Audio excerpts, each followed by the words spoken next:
හරි. පුතේ ඔයාලට මාව ඇහෙනවා නම් heart එකක් දාන්න. ඉක්මනින් heart එකක් දායමු. ඔයාලට මාව පැහැදිලිව ඇහෙනවද?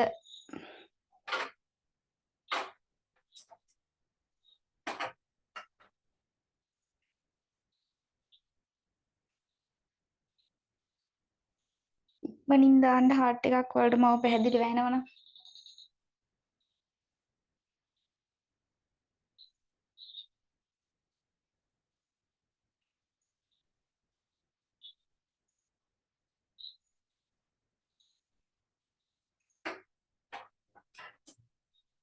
හරි. ඔයාලට මාව පැහැදිලිව ඇහෙනවද? පැහැදිලිව පේනවද කියලා මට කියන්න.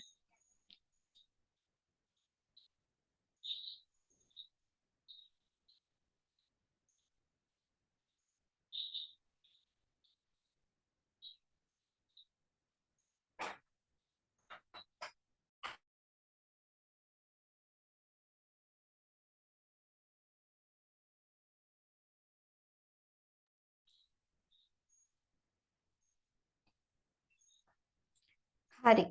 හැමෝටම ආයුබෝවන්. එහෙනම් අදත් අපි වෙනද වගේම අපේ ජියෝග්‍රැෆි පන්ති ආරම්භ කරමු. අද සුවිශේෂී පාඩමක් කතා කරන්නේ ඔයාලගේ විභාගයට එන අනිවාර්ය ප්‍රශ්නයක් ලකුණු ලේසියෙන්ම ගන්න පුළුවන්.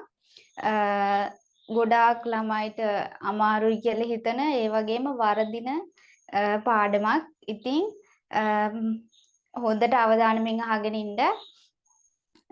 කොහොම හරි මේක ගොඩ දාගත්ත කියන්නේ ඔයා O level exam එක පේපර් එක ගොඩ දාගත්තා වගේ තමයි ඔයාලට ඒකකට යන්න සුපිරි ලකුණු මට්ටමක් මේ කොටසින් ගන්න පුළුවන්. ඒ නිසා left වෙන්නේ නැතුව දිගටම ක්ලාස් එකේ රැඳිලා ඉන්න. හරි. එහෙනම් වැඩි කතා නැතුව අපේ සම්මන්ත්‍රණය ආරම්භ කරමු. හරි. අද මම කතා කරන්නේ භූ ලක්ෂණ සිතියම. හරිද? ඔයාලට 11 වසර තියෙනවා 10 වසරක් තියෙනවා. මේ පාඩම තමයි ගොඩාක් අයට අමාරුයි කියලා කියන්නේ. හරිද? හරි. අපි එහෙනම් බලමු භූ ලක්ෂණ සිතියමක් කියන්නේ මොකක්ද කියලා. හරි. භූ ලක්ෂණ සිතියමක් කියලා කියන්නේ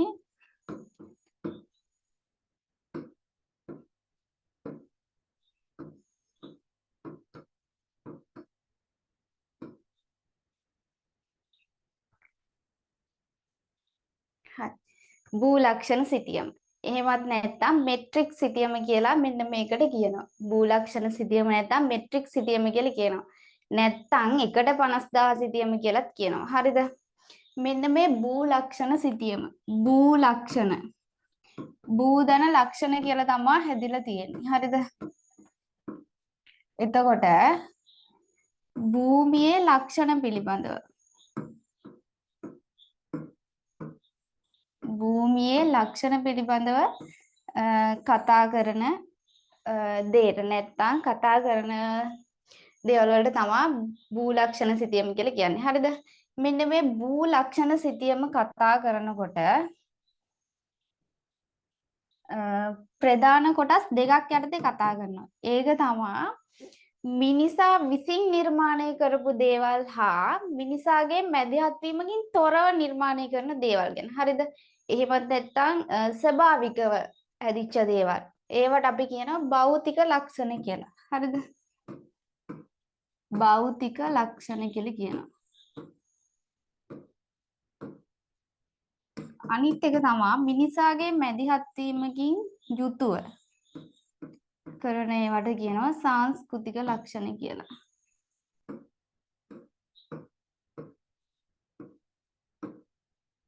නැත්තම් මේවට මානව සාධක කියලා කියනවා. නැත්තම් මානුෂ සාධක කියලාත් කියනවා. හරිද? මෙන්න මේ ලක්ෂණ දෙක නැත්තම් මේ කොටස් දෙක පාදක කොටගෙන තමයි මෙන්න මේ භූ ලක්ෂණ සිතියම නැත්තම් මෙට්‍රික් සිතියම නිර්මාණය වෙන්නේ. හරිද?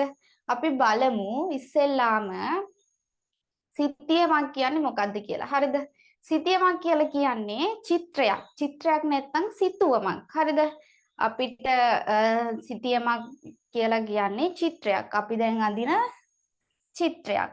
දැන් අපිට හිතෙනවා මොකක් හරි සිතුවිල්ලක් ගැන.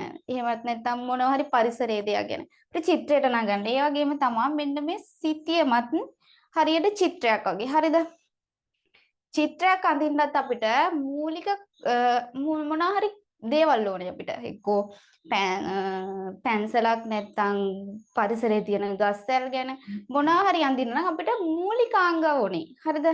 මොකක් හරි දෙයක් පාදක කරගෙන අඳින්න ඕනේ. හරිද? එතකොට මොනවද මේ මූලිකාංග කියලා කියන්නේ?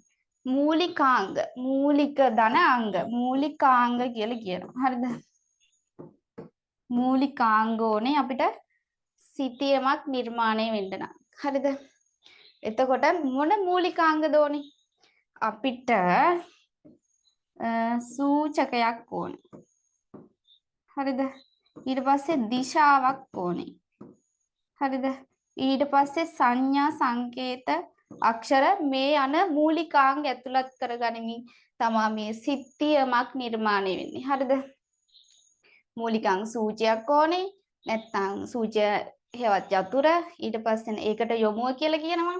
ඊට පස්සේ දිශාවක් සංකේත අක්ෂර වර්ණ මෙන්න මේවා යොදාගෙන තමයි මේ සිතියම නිර්මාණය වෙන්නේ. හරිද?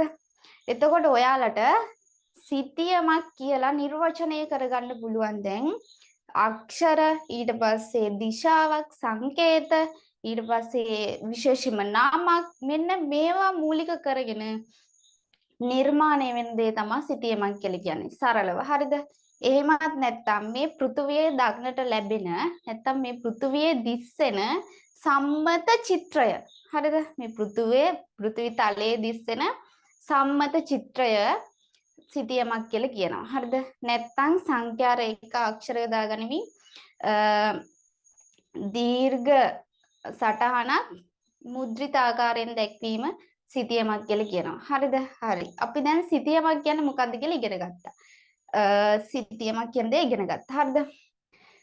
ලෝකේ පළවෙනි වතාවට සිතියමක් විදිහට සටහන් කරේ ගාසූර් කියලා සිතියම් මැටි පුවරක. හරිද? සිතියම් ගත කරේ ලෝකයේ ප්‍රධාන වලට සිතියමක් විදිහට සටහන් ගත කරේ ගාසූර් කියලා මැටි පුවරුවක සිතියමක්. හරිද?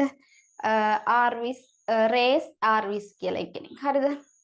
එන්නේ නැමැති පුජ්‍යලයා විසින් තමයි ගාසූර් මැටි පුවරුවේ සිතියම පළමු වතාවට සටහන් කරලා තබවුවේ. හරිද? හරි. අපි දැන් බලමු. හරි. සිතියමක් අපි නිර්වචනය කරගත්තනේ. දැන් අපි දන්නවා සිතියමක් කියන්නේ මොකක්ද කියලා. හරි. සිතියම ඒ වගේම ප්‍රධාන කොටස් දෙකකට බෙදෙනවා. හරිද? සිතියම ප්‍රධාන කොටස් දෙකකට බෙදෙනවා. මම ඉස්සෙල්ලා කතා කරා වගේ භූ ලක්ෂණ සිතියම හා තේමා සිතියම කියලා. හරිද? භූ ලක්ෂණ සිතියම හා තේමා සිතියම. සිතියම් වර්ග කීයද? සිතියම් ප්‍රධාන කොටස් දෙකකට බෙදෙනවා. පළවෙනි එක තමයි භූ ලක්ෂණ සිතියම, දෙවෙනි එක තමයි තේමා සිතියම. හරිද? අපිට මේ දෙකෙන් වැදගත් වෙන්නේ පළවෙනි සිතියම. හරිද? මේක තමයි අපිට O level exam එකේදී මම ඔයාලට පෙන්නන්නම්. ඔයාලට එන්නේ මෙන්න මේ වගේ භූ ලක්ෂණ සිතියමක්. හරිද? මෙන්න මේ වගේ භූ ලක්ෂණ සිතියමක් තමයි ඔයාලට එන්නේ. එතකොට ඔයාලට ඕකේ කිසිම දෙයක් නැහැ. හරිද? මෙන්න මේ වගේ ආයෙත් මම පෙන්නන්නම්. මෙන්න මේ වගේ භූ ලක්ෂණ සිතියමක් තමයි ඔයාලට දෙන්නේ. ඒක ශ්‍රී ලංකාවේ සිතියමේ කොටසක්. හරිද? අපිට මුළු ශ්‍රී ලංකාවම මම කියලා දෙන්නම්. අපි පියවරට යමු. හරිද? හරි. එතකොට භූ ලක්ෂණ සිතියම තමයි අපිට O level exam එකේදී ඔයාලට ප්‍රශ්න කොටසක් අහන්නේ. හරිම ලේසි. හරිද? ඔයාලට ලකුණු ලේසියෙම ගන්න පුළුවන් පාඩමක්. හරිද? මම සරලව කියලා දෙනවා. ඔයාලට මෙතනින් ඉගෙන ගන්න බැයි නම් ආයි කොහෙවත් වටේ ගිහිල්ලා ඉගෙන ගන්න බෑ. හරිද? ඒ නිසා හොඳට අහගෙන ඉන්න, පන්තියේ ඉන්න, chat කරන්න, සුදු අප්පච්චි chat කරන කියලා එයත් එක chat කර ඉන්න. එහෙම ගියොත් එම අනාතයි. හරිද? හරි. එතකොට තේමා සිතියමක් කියන්නේ මොකද්ද? තේමා සිතියමක් කියලා කියන්නේ ඔයාලට මේකෙන්ම තේරෙනවා තේමා කිව්වම. හරිද? තේමාවක් නේද? තේමාවක් පදනම් කරගෙන තේමා සිතියම් නිර්මාණය වෙනවා. හරිද? එක්කෝ නිශ්චිත කරුණක් නැත්නම් මොකක් හරි සිද්ධියක්. හරිද? සුවිශේෂී භූගෝලීය ප්‍රදේශයක තේමාවක් යටතේ නිර්මාණය වෙන සිතියම් තේමාව සිතියම් කියලා කියනවා. උදාහරණ මොනවද තේමා සිතියම් වලට? පරිපාලන සිතියම්. පරිපාලන සිතියම්, ඊට පස්සේ දේශගුණික සිතියම්, ඊට පස්සේ ජනගහන සිතියම්, ඊට පස්සේ ජනාවාස ව්‍යාප්ති සිතියම්. අන්න ඒ වගේ නිශ්චිත තේමාවක්. මේවට තේමා දිනනවා. හරිද? පරිපාලන සිතියම් ගත්තා මේක තේමාවක්. ඊට පස්සේ දේශගුණික සිතියම ගන්න ඒක තේමාව. ඒ තේමා යටතේ එක් තේමාවක් පදනම් කරගෙන විතරයි මේ සිතියම් නිර්මාණය වෙන්නේ. හරිද? හරි. ඊට පස්සේ අපි බලමු භූ ලක්ෂණ සිතියම්. භූ ලක්ෂණ සිතියම්. හරි. මං ඉස්සෙල්ලාම පටන් ගද්දි කිව්වා භූ ලක්ෂණ සිතියමක් කියන්නේ මොකක්ද කියලා. එහෙනම් භෞතික හා මානුෂ සාධක පදනම් කරගෙන එකම සිතියම් තලයක නැත්නම් එකම පත්‍රයක නිර්මාණය කරන නැත්නම් එකම පරිමාවකින් යුතුව නිර්මාණය කරන සිතියම් භූ ලක්ෂණ සිතියම් කියලා කියනවා. හරිද? මොකද්ද භූ ලක්ෂණ සිතියමක් කියලා කියන්නේ? එක් නිශ්චිත භූගෝලීය ප්‍රදේශයක එකම සිතියම් තලයක කිහිපයක් තේමාවක් කියන්නේ තේමා කිහිපයක් යටතේ නිර්මාණය වෙන්නේ. හරිද? භෞතික ලක්ෂණ හා මානුෂ ලක්ෂණ නැත්නම් සංස්කෘතික ලක්ෂණ පදනම් කරගෙන එකම පරිමාණුකූලව එකම සිතියම් පත්‍රයක නිර්මාණය කරනවා නම් මේවා භූ ලක්ෂණ සිතියම් කියලා කියනවා. භූ ලක්ෂණ සිතියම් කියලා කියන්නේ භූමියේ ලක්ෂණ. හරිද? භූමියේ විවිධ ලක්ෂණ තියෙනවා අපි කතා කරමු. හරිද? මෙන්න මේ ලක්ෂණ පදනම් කරගෙන තමයි මේ සිතියම් නිර්මාණය වෙන්නේ. හරිද? හරි. දැන් හොඳට බලන්න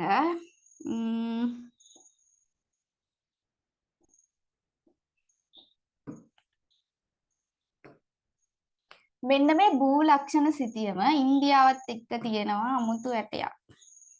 හරිද? ශ්‍රී ලංකාව එකට 50000 ආකාරයට තමයි නිර්මාණය කරන්නේ. හරිද? එකට 50000 සිතියමක් විදිහට තමයි ශ්‍රී ලංකා සිතියම නිර්මාණය කරන්නේ. මොකද්ද ශ්‍රී ලංකා සිතියම එකට 50000 ආකාරයට තමයි නිර්මාණය කරන්නේ. හරිද? එහෙනම් භූ ලක්ෂණ සිතියමක් විදිහට. හරිද? මෙන්න මේ සිතියම නිර්මාණය කරන්න තීරයක් මර්කට් ප්‍රක්ෂේපණය කියලා මිනින්දෝර දෙපාර්තමේන්තුව විසින් ප්‍රක්ෂේපණයක් නිර්දේශ කරලා ඒ ප්‍රක්ෂේපණය යටතේ තමයි මෙන්න මේ ශ්‍රී ලංකා සිතියම නිර්මාණය කරන්නේ. හරිද? මේ ශ්‍රී ලංකා සිතියම නිර්මාණය කරන්නේ. මේ එකට 50000 කියන ප්‍රශ්නේ ගොඩාක් ළමයිට මතුවෙන ගැටලුකාරී තත්ත්වයක්. හරිද? එකට 50000ක් කියලා කියන්නේ මොකක්ද ඇත්තටම?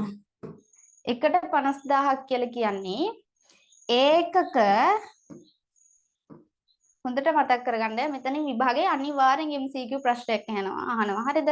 මේක අමතක කරගන්න එපා. මේක හොඳට මතක කරගන්න. ඔයාලගේ ෂෝට් නෝට් තියෙනවා නම් මම මේකේ ලියනවා. ඒ කොටස ටග් ගාලා ලියාගෙන කොටු කරගන්න. හරිද? මේක අනිවාර්යෙන් වැදගත් පොයින්ට් එකක්. හරි. එකට 50000 කියලා කියන්නේ ඒකක එකකින් 50000ක් නිරූපණය කරනවා.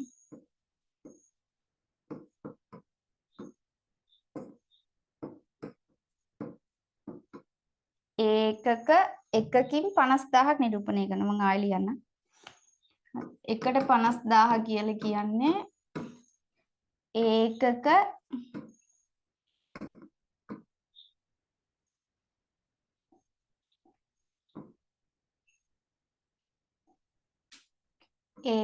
එකකින්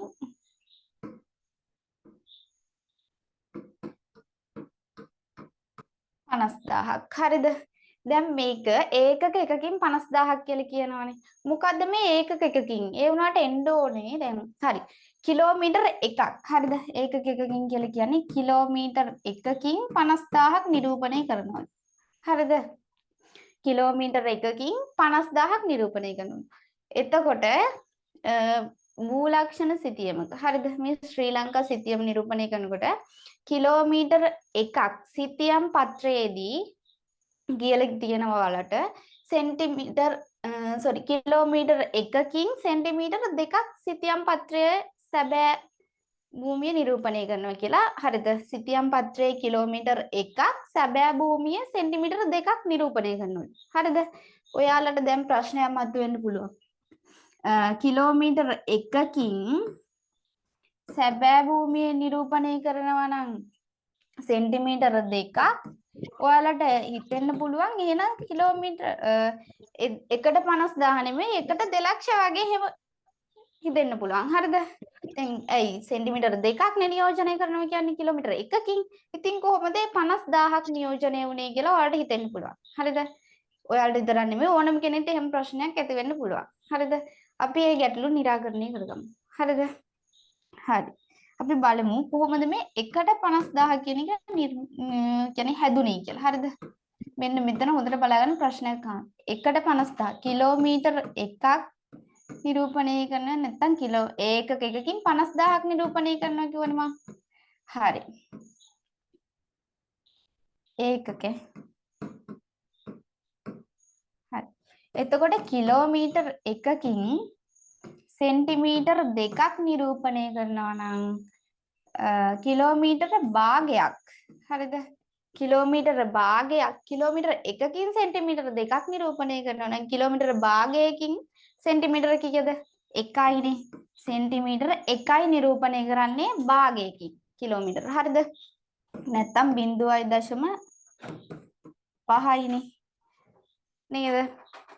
භාගයයි කියන්නේ 0.5යි. දැන් කිලෝමීටර භාගයකින් සෙන්ටිමීටර 1යි.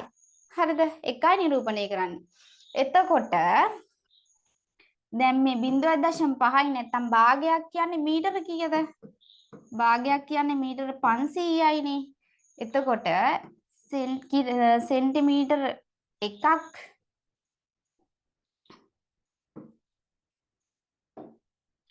සෙන්ටිමීටර එකක් නිරූපණය කරන මීටර 500ක්. හරිද? එතකොට සෙන්ටිමීටර එකක් නිරූපණය කරන මීටර 500ක්. හරිද? එතකොට මීටර 500ක් සෙන්ටිමීටරයක් වෙන්න 50000ක් ඕනේ. හරිද?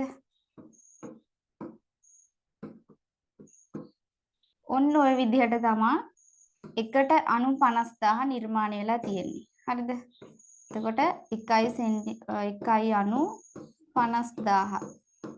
1/50000 කියලා තමයි කියන්නේ. 1/50000. හරිද? ඔයාලට ඒක තේරුණාද? මට හાર્ට් එකක් දාන්න ඒක තේරුනේ නැත්නම් මම ආයෙ පැහැදිලි කරලා කියලා දෙන්නම්. සෙන්ටිමීටර් කිලෝමීටර් එකක් සෙන්ටිමීටර් 2යි. හරිද? සැබෑ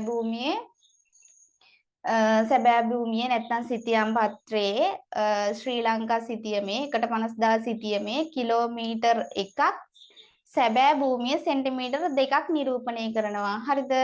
ඊට පස්සේ ඒක අපිට 1/50000 කියලා හරියටම තහවුරු කරගන්න නම් කිලෝමීටර භාගයකට සෙන්ටිමීටර 1යි. හරිද? සෙන්ටිමීටර එකක් හදන්න නම් කිලෝමීටර භාගය ඒවා කීයද? 500ක් ඕනේ. මීටර 500ක් ඕනේ සෙන්ටිමීටර එකක් හැදෙන්න ආය. හරිද? එතකොට සෙන්ටිමීටර 500ට කිලෝමීටර 500ට සෙන්ටිමීටර එකක් හැදෙන්න නම් මීටර 50000ක් ඕනේ. හරිද? අන්න ඒ විදිහට තමයි 1/50000 හැදලා තියෙන්නේ. අපි බලමු කොහොමද මේ සිතියම් 1/50000 ශ්‍රී ලංකා සිතියම බෙදලා තියෙන්නේ කියලා. හරිද? හරි. අපි බලමු කොහොමද මේක බෙදලා තියෙන්නේ කියලා. හරි. ඔන්න ඔහොම ශ්‍රී ලංකා සිතියම තියෙනවනේ. මෙන්න මේ සිතියම අපේ පහසු විදිහට දැන් මෙතන තියෙනවා මෙතන ඉඳන් මෙහෙම තියෙනවා බෙදලා මෙතන තියෙන්නේ පේදුරු තුඩුව. හරිද? මෙතන තියෙන්නේ පේදුරු තුඩුව. මෙතන තියෙන්නේ දෙවුන්දර තුඩුව.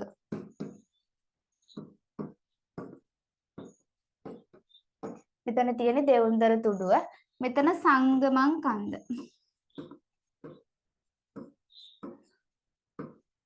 මෙතන තමයි කොළඹ. හරිද? එතකොට මට කියන්න ඔයාලා පේදුරු තුඩුවේ ඉඳන් දෙවුන්දර තුඩුවට කොච්චර දිගයිද කියලා. දිග කියන්නේ මට පේදුරු තුඩුවේ ඉඳන් දෙවුන්දර තුඩුවට දිග කොච්චරද කියලා. ශ්‍රී ලංකා සිතියමේ පේදුරු තුඩුවේ ඉඳන් දෙවුන්දර තුඩුවට දිග ඉක්මනට මට chat එකට දාගෙන යන්න. මම බලනවා chat එක. ඔයාලා මට chat එකට දාන්න පේදුරු තුඩුවේ ඉඳන් දෙවුන්දර තුඩුවට දිග කීයද කියලා. කොහොදාන්නේ? බලමු අපේ දක්ෂ ළමයි දන්නවද කියලා. අති දක්ෂ ළමයි ටිකක් ඉන්නේ. හරි.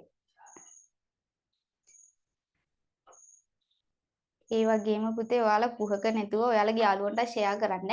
මොකද ඔයාලගේ යාළුවන්ටත් වැදගත් වෙන නිසා කුහක නැතුව අපි ෂෙයා කරමු. මොකද ඉස්සරහට පොසොන් පොයඩ ඉන්නේ. ඒ නිසා ඊටසියාකම් තියාගන්න බෑනේ. ඒ නිසා තව කෙනෙක්ට අපි අවස්ථාව දෙමු නේද? කොහොම ඔයාලගේ යාළුවන්ට ෂෙයා කරන්න. හරි. පේදුරු තුඩුවේ ඉඳන් දෙවුන්දර තුඩුවට දිග ශ්‍රී ලංකා සිතියමේ ඔන්න දන්නේ නැත්නම් අද මතක් කරගන්න අද දැනගන්න 400 කීයද 400 කීයද 432යි හරිද 432යි මොනවාද කජු ඇටද කොස් ඇටද නෑ කිලෝමීටර හරිද කිලෝමීටර් 432ක් දිගයි ශ්‍රී ලංකා සිතියම පේදුරු තුඩුවේ ඉඳන් දෙවුන්දර තුඩුවට. හරිද? එතකොට පළල කොච්චරයිද? කොළඹ ඉඳන් සංගමන් කන්දට. හරිද? පළල තියෙනවා 224යි km නැත්නම් කිලෝමීටර්. හරිද? කවදාවත් අමතක කරන්න එපා මේ සලකුණු දාන්න. හරිද? නැත්නම් මේ km කිලෝමීටර සෙන්ටිමීටර කවදාවත් දාන්න නැතුව ලියන්න එපා. එහෙම වුණොත් ඔයාලට ලකුණු අහිමි වෙනවා. හරිද? හරි. දැන් මෙන්න මේ පේදුරු තුඩුවේ ඉඳන් දෙවුන්දර තුඩුවට අපි දන්නවා දිග 432යි කිලෝමීටර කියලා. ඊට පස්සේ කොළඹ ඉඳන් සංගමන් කන්දට දුර දන්නවා 224යි කිලෝමීටර කියලා. හරිද? හරි. අපි දැන් බලමු මේක මෙහෙම කිව්වට ඔයාලට තේරෙන්නේ නැහනේ. හරිද?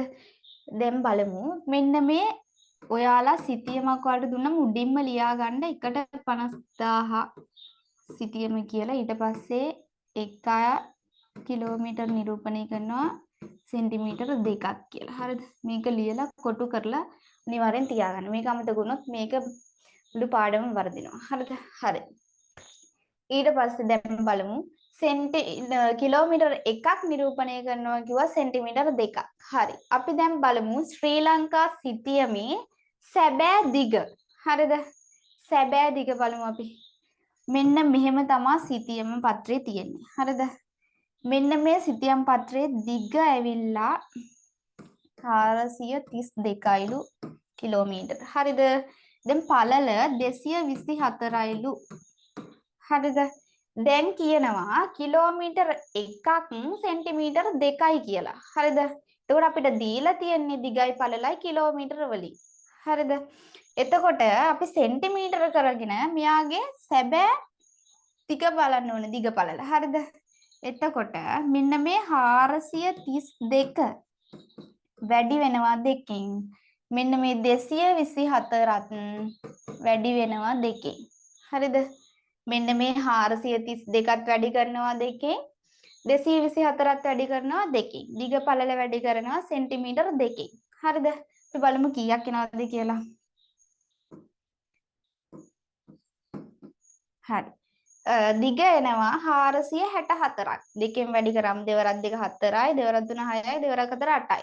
400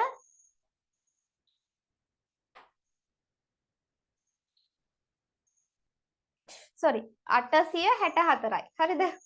හරි. 864යි. මොනවාද? කජු යටද? නෑ. වර්ග සෙන්ටිමීටර. මොකද අපි සෙන්ටිමීටර වලින් ගුණ කරේ. එතකොට වර්ග සෙන්ටිමීටර තමයි මෙතෙන්ට එන්නේ. එතකොට දිග එනවා සැබෑ දිග 864ක්. හරිද?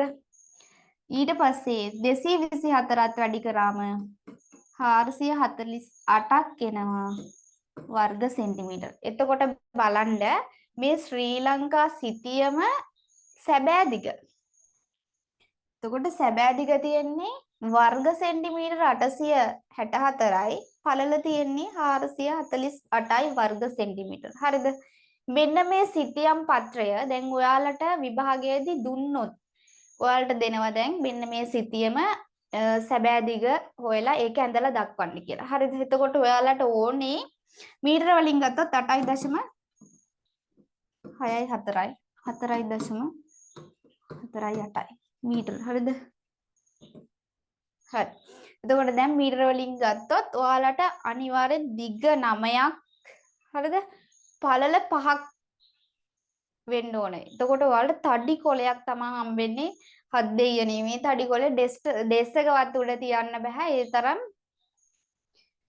ලොකුයි පළලයි දිගයි. මේක කොහොමද ඔයාලා කියන්නේ ඔයාලට දෙන දේ කොහොමද ඔයාලා මේ අඳුරගන්නේ? මේකේ දේවල් කොහොමද ඔයාලා විභාගයට ලියන්නේ? අන්න ඒ නිසා ප්‍රශ්නයක් මතුවෙනවා. මේක හරි අසුරු. ඔයාලා හිතන්නකෝ යුද්ධයක් කරන කට්ටියකට දැන් මේ වගේ සිතියමක් දුන්නාම එයාලා කල්ලියක් වගේ එකතු වෙලා ඒක දිග ඇරලා එයාලා බලන්න ඕනේ කොතනද යුද්ධය, ඒ කියන්නේ කොතනද ඉන්නේ යුදකරුවෝ, ඊට පස්සේ කොහෙද සතුරා පහර දෙන්නේ, කොහෙද මාර්ග තියෙන්නේ, කොහෙද ජල පද්ධතිය තියෙන්නේ කියලා මෙයාලට මේකේ හොයන්න ගොඩාක් අසීරුයි නේද?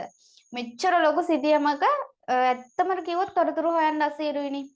ඒ නිසා තමයි පහසුවට ලේසියට හින්දා තමයි මෙන්න මේ ශ්‍රී ලංකා සිතියම පත්‍ර අංක, හරිද? පත්‍ර අංක 92කට නිර්මාණය කරනවා. හරිද? කීයකටද? පත්‍ර අංක ශ්‍රී ලංකා සිතියම 92කට නිර්මාණය කරනවා. පත්‍ර අංක 92යි කියවට 1/50000 සිතියම් පත්‍ර 92කට නිර්මාණය කරනවා. ලේසි පහසුව උදෙසා. හරිද? හරි.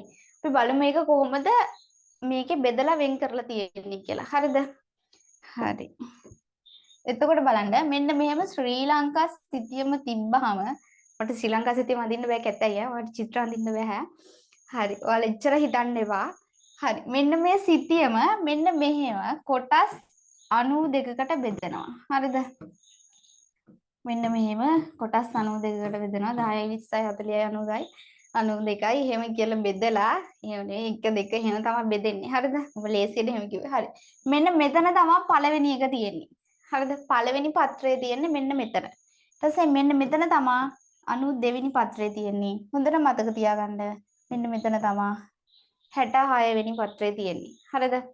හරි. ඔයාලට සිතියම් වෙන්නේ පත්‍ර 9කින්. ඒ 9 අපි උගන්වනවා.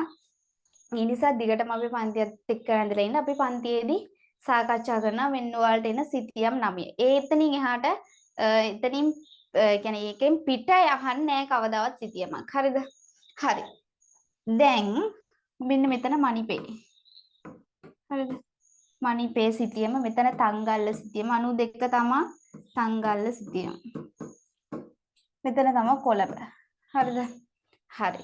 අත්‍යවශ්‍ය දේවල් ටික විතරයි විභාගයට එන දේවල් ටික විතරයි කියලා දෙන්නේ. හරිද? එතනින් එහාට ඔයාලට ඒ වලට ගියාම ඊට වැඩිය ලොකු දැනුමක් ඉගෙනගෙන යන්න පුළුවන්. හරිද? හරි. මෙන්න මෙහෙම සිතියම බෙදලා වෙන් කරලා තියෙනවා. හරිද? දැන් ඔයාලට අච්චර ලොකු සිතියමක් දුන්නාම අසීරුවෙන වලට වගේම ඉතිරි අයටත් අසීරු. යුදකරුවන් එහෙම යුද්ධ කරනවා කියලා හිතුවොත් එයාලටත් අසීරුවෙන බලන්න. මෙන්න මේ නිසා මෙන්න මෙතනින් දැන් මේ වගේ චූටි කොටසක්. හරිද? දැන් අර 1/50000 සිතියමෙන් මෙන්න මේකෙන් චූටි කොටසක්. ඒ කියන්නේ මෙන්න මෙච්චරක් වගේ. හරිද? මෙන්න මේ වගේ කොටසක් තමයි ඔයාලට දෙන්නේ. හරිද? ඒකේ තියෙනවා දිග පළල. හරිද? ඒකේ දිග මෙන්න මේ වගේ චූටි කොටසක දිග 40යි. හරිද? දිග 40යි. පළල දෙනවා 25ක්. හරිද? ඔයාලට දිග දෙනවා ඒ සිතියමෙන් 40යි පළල දෙනවා 25ක්. හරිද? හරි. ඒකත් මොකද කරන්නේ? සෙන්ටිමීටර 1කින් කිලෝමීටර 1කින් නිරූපණය කරනවා කිව්වා සෙන්ටිමීටර 2ක්. හරිද? අපි දැන් මේකේ සැබෑ දිග හරිද? අනිවාර්යෙන්ම ඔයාලට අහනවා. හරිද? ඔයාලට මේ වගේම සිතියම් පත්‍රයක් දීලා ඒකේ මේ වගේම මැනලා දිනවා. ඊට පස්සේ ඔයාලට අහනවා මේකේ සැබෑ දිග කොච්චරද? නැත්තම් සමහර වෙලාවට ඔයාලට ගණිත ගැටලු ටිකක් තියෙනවා. මේකේ දීලා ගංගාවක් ගිහුම අන්තල දීලා ඒ ගංගාවේ දිග. හරිද? එතකොට මෙතන ඉඳන් අල්ලගෙන යන්න ඕනේ. නැත්තම් ගණිත ගැටලු ටික ඔයාලට කරගන්න බැරි වෙනවා. හරිද? හරි. දැන් මෙතන දීලා තියෙනවා දිග 40යි. හරිද? පළල 25යි. දැන් හොඳටම මෙතනින් කියවෙනවා කිලෝමීටර 1ක් කියන්නේ සෙන්ටිමීටර 2යි කියලා. හරිද? හොඳට මතක තියාගන්න කිලෝමීටර 1ක් තමයි සෙන්ටිමීටර 2යි කියන්නේ. හරිද? එතකොට අපි දිග පළල බලන්න නම් මෙයා වැඩි කරනවා සෙන්ටිමීටර 2කින්. මෙයාත් වැඩි කරනවා සෙන්ටිමීටර 2කින්. හරිද? එතකොට මෙයා වැඩි කරාම 80ක් එනවා වර්ග සෙන්ටිමීටර. හරිද? හරිද? ඊට පස්සේ මෙයා එනවා 50ක්. එතකොට සැබෑ සිතියමේ ඔයාලට දෙන දැන් ඔයාලට වෙන්න පුළුවන් තංගල්ල සිතියමක්කෝ එක්කෝ අම්පාර සිතියමක් නැත්තම් කොහේ හරි යාපනයේ සිතියමක් මොකක් හරි සිතියම් කොටසකින් කොටසක් දුන්නොත් මෙන්න මේ විදිහට තමයි මේකේ සැබෑ දිග වෙන්නේ. එතකොට 80යි පළල වෙන්නේ 50යි. හරිද? ඔයාලගෙන් හදිසියෙවත් ඇහුවොත් මේ සිතියමේ මුළු සැබෑ සිතියමේ මුළු වර්ගඵලය කොච්චරද කියලා හෙව්වොත් ඔයාලා මේ දෙක වැඩි කරන්න ඕනේ. හරිද? 80 වැඩි කරන්න ඕනේ 50න්. හරිද? එතකොට එනවා 4000ක්. 4000යි වර්ග සෙන්ටිමීටර්. හරිද? එතකොට ඔයාලට දැන් හදිසියවත් ඇහුවොත් එකට දැන් මෙහෙම දීලා 40යි 25යි දීලා ඇහුවොත් ඔයාලට මේ භූමියේ සැබෑ දිග කීයද කියලා ඇහුවොත් ඔයාලා මේ දෙක වැඩි කරන්න ඕනේ. එහෙම වැඩි කරාම 1000යි වර්ග සෙන්ටිමීටර එනවා. හරිද? මේ ටික තේරුණාද? තේරුන්නේ නැත්නම් මට ඉක්මනින් කියන්න කොතනද තේරුන්නේ නැත්තේ කියලා මම ආයෙ කියලා දෙනවා. හරිද? ඔයාලට තේරුණාද කියලා මට හાર્ට් එකක් දාන්න, කොළ පාට හાર્ට් එකක් දාන්න තේරුණාද කියලා. මේ ගණන් ටික තේරුණාද? මෙතනින් එහාට යන්න නම් මේ ටික තේරුම් අරන් ඉන්න ඕනේ. ඔයාලට තේරුණාද? ඉක්මනින් හાર્ට් එකක් දාන්න.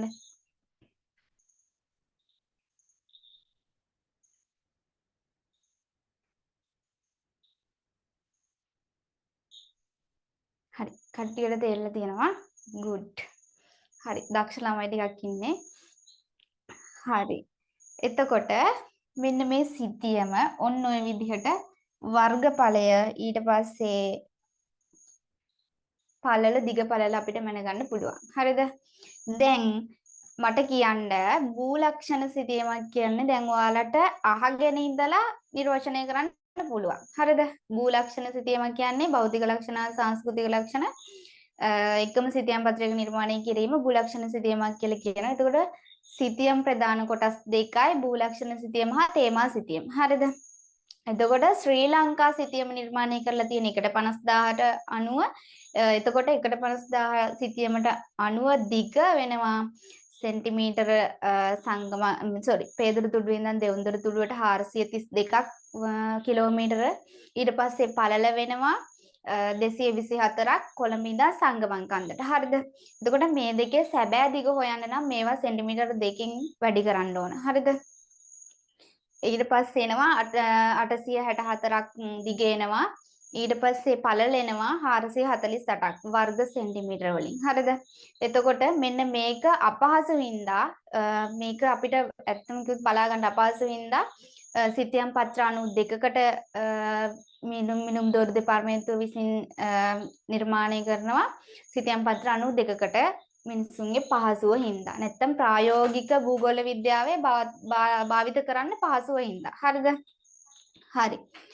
ඉස්සර මෙන්න මේ 1.50000 එන්න කලින් පුතේ තිබ්බේ 1.63360 කියන අගලේ සිතියම. හරිද? 1.63360 කියන සිතියම තමයි තිබ්බේ. සමහර විට MCQ එකට මේක අහවි. ඒ නිසා කොහෙන් හරි ලියාගන්න උච්ච පොතේ නැත්නම්. හරිද? අඟලේ සිතියම කියලා තමයි කියන්නේ. හරිද? දැන් 1.50000 සිතියම මොන පරිමාණයේ සිතියමක්ද කියලා ඇහුවොත් අනිවාර්යෙන් ඔයාලා MCQ එකේ අහන්න පුළුවන්. ඒක මධ්‍ය පරිමාණයේ සිතියමක්. හරිද? 1.50000 සිතියම මොන පරිමාණයේ සිතියමක්ද කියලා ඇහුවොත් ඒක මධ්‍ය පරිමාණයේ සිතියමක්. මේම පරිමාණය දීලා මේ මොන සිතියමද මොන පරිමාණයේ සිතියමක්ද කියලා ඇහුවොත් අඟලේ පරිමාණයේ සිතියම. හරිද? මේක 1.63360 පරිමාණයට සිතියම් පත්‍ර 72ක් තමයි නිර්මාණය කරලා තියෙන්නේ. ඒ ඉස්සර. හරිද? 1.50000 එන්න කලින්. හරිද? හරි. දැන් අපිට ඒක වැදගත් වෙන්නේ නැහැ. බොහෝ දුරට MCQ එකක් අහවි කියලා තමයි ඒක කිව්වේ. ඒ නිසා අපි බලමු අපිට දීලා තියෙන භූලක්ෂණ සිතියම. හරිද? හරි. දැන් මෙන්න මේ අමන් කියවනේ දැන් භූලක්ෂණ සිතියම ශ්‍රී ලංකා සිතියම පත්‍ර 92කට නිර්මාණය කරා කියලා නේද? පත්‍ර 92කට නිර්මාණය කරන්නේ. හැබැයි MCQ එකක් අහන්න පුළුවන්. මේකේ ශ්‍රී ලංකා සිතියම 1.50000 සිතියම මුද්‍රිත පත්‍ර සංඛ්‍යාව කීයද කියලා. හරිද? එතකොට ඔයාලා 92කට ගැහුවොත් වැරදි. හරිද? ඔයාලා කින් අහන්න පුළුවන් භූලක්ෂණ සිතියම නැත්නම් ශ්‍රී ලංකා සිතියම 1.50000 සිතියම් ආකාරයට නිර්මාණය කිරීමේදී පත්‍ර මුද්‍රිත පත්‍ර සංඛ්‍යාව කීයද කියලා ඇහුවොත් ඔයාලා 92කට ගැහුවොත්ම වැරදි. හරිද? 92ක් තිබුණට මුද්‍රිත සංඛ්‍යාව 89යි. හරිද? මුද්‍රිත පත්‍ර සංඛ්‍යාව 89යි. හරිද? කෝ ඉතිරි තුන? ඇයි ඉතිරි තුනට මොකද උනේ? හරි. මෙන්න මෙහෙමනේ ශ්‍රී ලංකාව සිටියම තියෙන්නේ. දැන් මේක මෙහෙම පත්‍ර 92කට නිර්මාණය කරද්දී දැන් මෙන්න මේ වගේ චූටි කොටස් තියෙනවනේ. දැන් මේ වගේ මේ අයිනින් වගේ. අන්න ඒ කොටස් එකතු කරලා තියෙන්නේ. හරිද? මොකද ඒවා සාගරයට මේව වෙලා තියෙන්නේ. මේ කලාපය ඔක්කොම සාගරයට ඇවිත්ලා මේ කොටස විතරක් තිබුණොත් අපිට සම්පූර්ණ කොටුවක් මේ විදිහට ගන්න පුළුවන්ද? බෑ. අන්න ඒ නිසා තමයි මේ වගේ චූටි කෑලි සාගරයට ගොඩාක් ගිහින් තියෙන නැත්නම් සාගරයට අයින් වෙලා තියෙන කලාපය නැතුව මේ වගේ පොඩි කොටසක් තියෙන ඒවා එකතු කරලා තියෙනවා. හරිද? එන්නේ ඒ නිසා තමයි මුද්‍රිත සිතියම් පත්‍ර 89ක් වෙලා තියෙන්නේ. හරිද? එතකොට මේ සිතියම් පත්‍ර තමයි 57 58. හරිද? ඊට පස්සේ 64 65 71යි 72යි. මෙන්න මේ සිතියම් පත්‍ර නැත්නම් මේ සිතියම් කලාප තුන තමයි එකතු කරලා මෙහෙම තියෙන්නේ. හරිද? එකතු කරලා තනි සිතියම් පත්‍රයක් බවට පත් කරලා තියෙන්නේ. හරිද? එතකොට සිතියම් පත්‍ර 89යි. හරිද? එතකොට භූලක්ෂණ සිතියම ශ්‍රී ලංකා සිතියම ප්‍රධාන කොටස් කීයකට බෙදලා තියෙනවද? 92කට. හැබැයි මුද්‍රිත පත්‍ර සංඛ්‍යාව 89යි. හරිද? හරි. එතකොට ඒ ටිකක් තේරුණා. මේ ටික තේරුණාද ඔයාලට? මට හાર્ට් එකක් දාන්න තේරුණාද කියලා. ඔයාලට තේරුණාද? නැත්නම් ආයි කියලා දෙනවා. ඔයාලට තේරුණාද?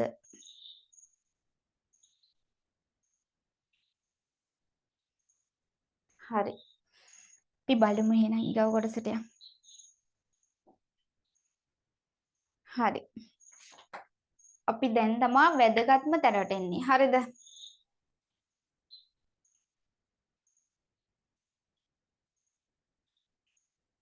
හරි. අපි බලමු සිතියමක ආකෘතිය. හරිද? සිතියමක ආකෘතිය කොහොමද නිරූපණය වෙන්නේ කියලා.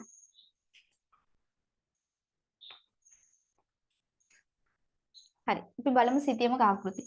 මෙන්න මෙහෙම ඔයාලට සිතියමක් දෙනවා. හරිද? මෙන්න මෙහෙම සිතියමක ආකෘතියක් තමයි ඔයාලට එක්සෑම් එකේ දෙන්නේ.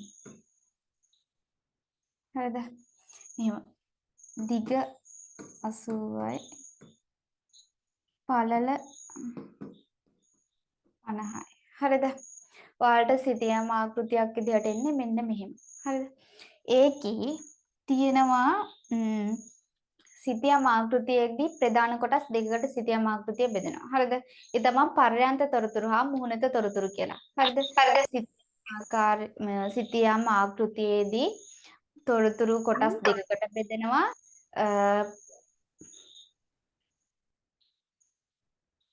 මයික් එකක් ඔන් වෙලා. හරි. සිතියම් ආකෘතියේදී තොරතුරු සිතියම් නිර්මාණය කරනකොට නැත්නම් සිතියම් ආකෘතියේදී තොරතුරු එකයි පුතේ කාගේ හරි මයික් එකක් ඔන් වෙලා.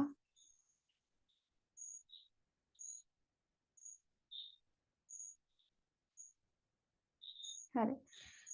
තොරතුරු දෙකයි මූණත තොරතුරු හා පර්යන්ත තොරතුරු කියලා. හරි. අපි බලමු මොනවද මේ පර්යන්ත තොරතුරු කියලා කියන්නේ. හරිද? පර්යන්ත තොරතුරු. පර්යන්ත තොරතුරු කියලා කියන්නේ මෙන්න මේ වටේ තියෙන තොරතුරු. හරිද? පර්යන්ත තොරතුරු කියලා කියන්නේ වටේ තියෙන තොරතුරු.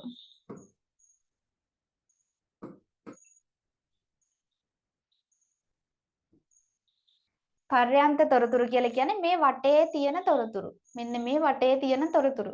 එතකොට මුහුණත තොරතුරු කියලා කියන්නේ මැද තියෙන තොරතුරු.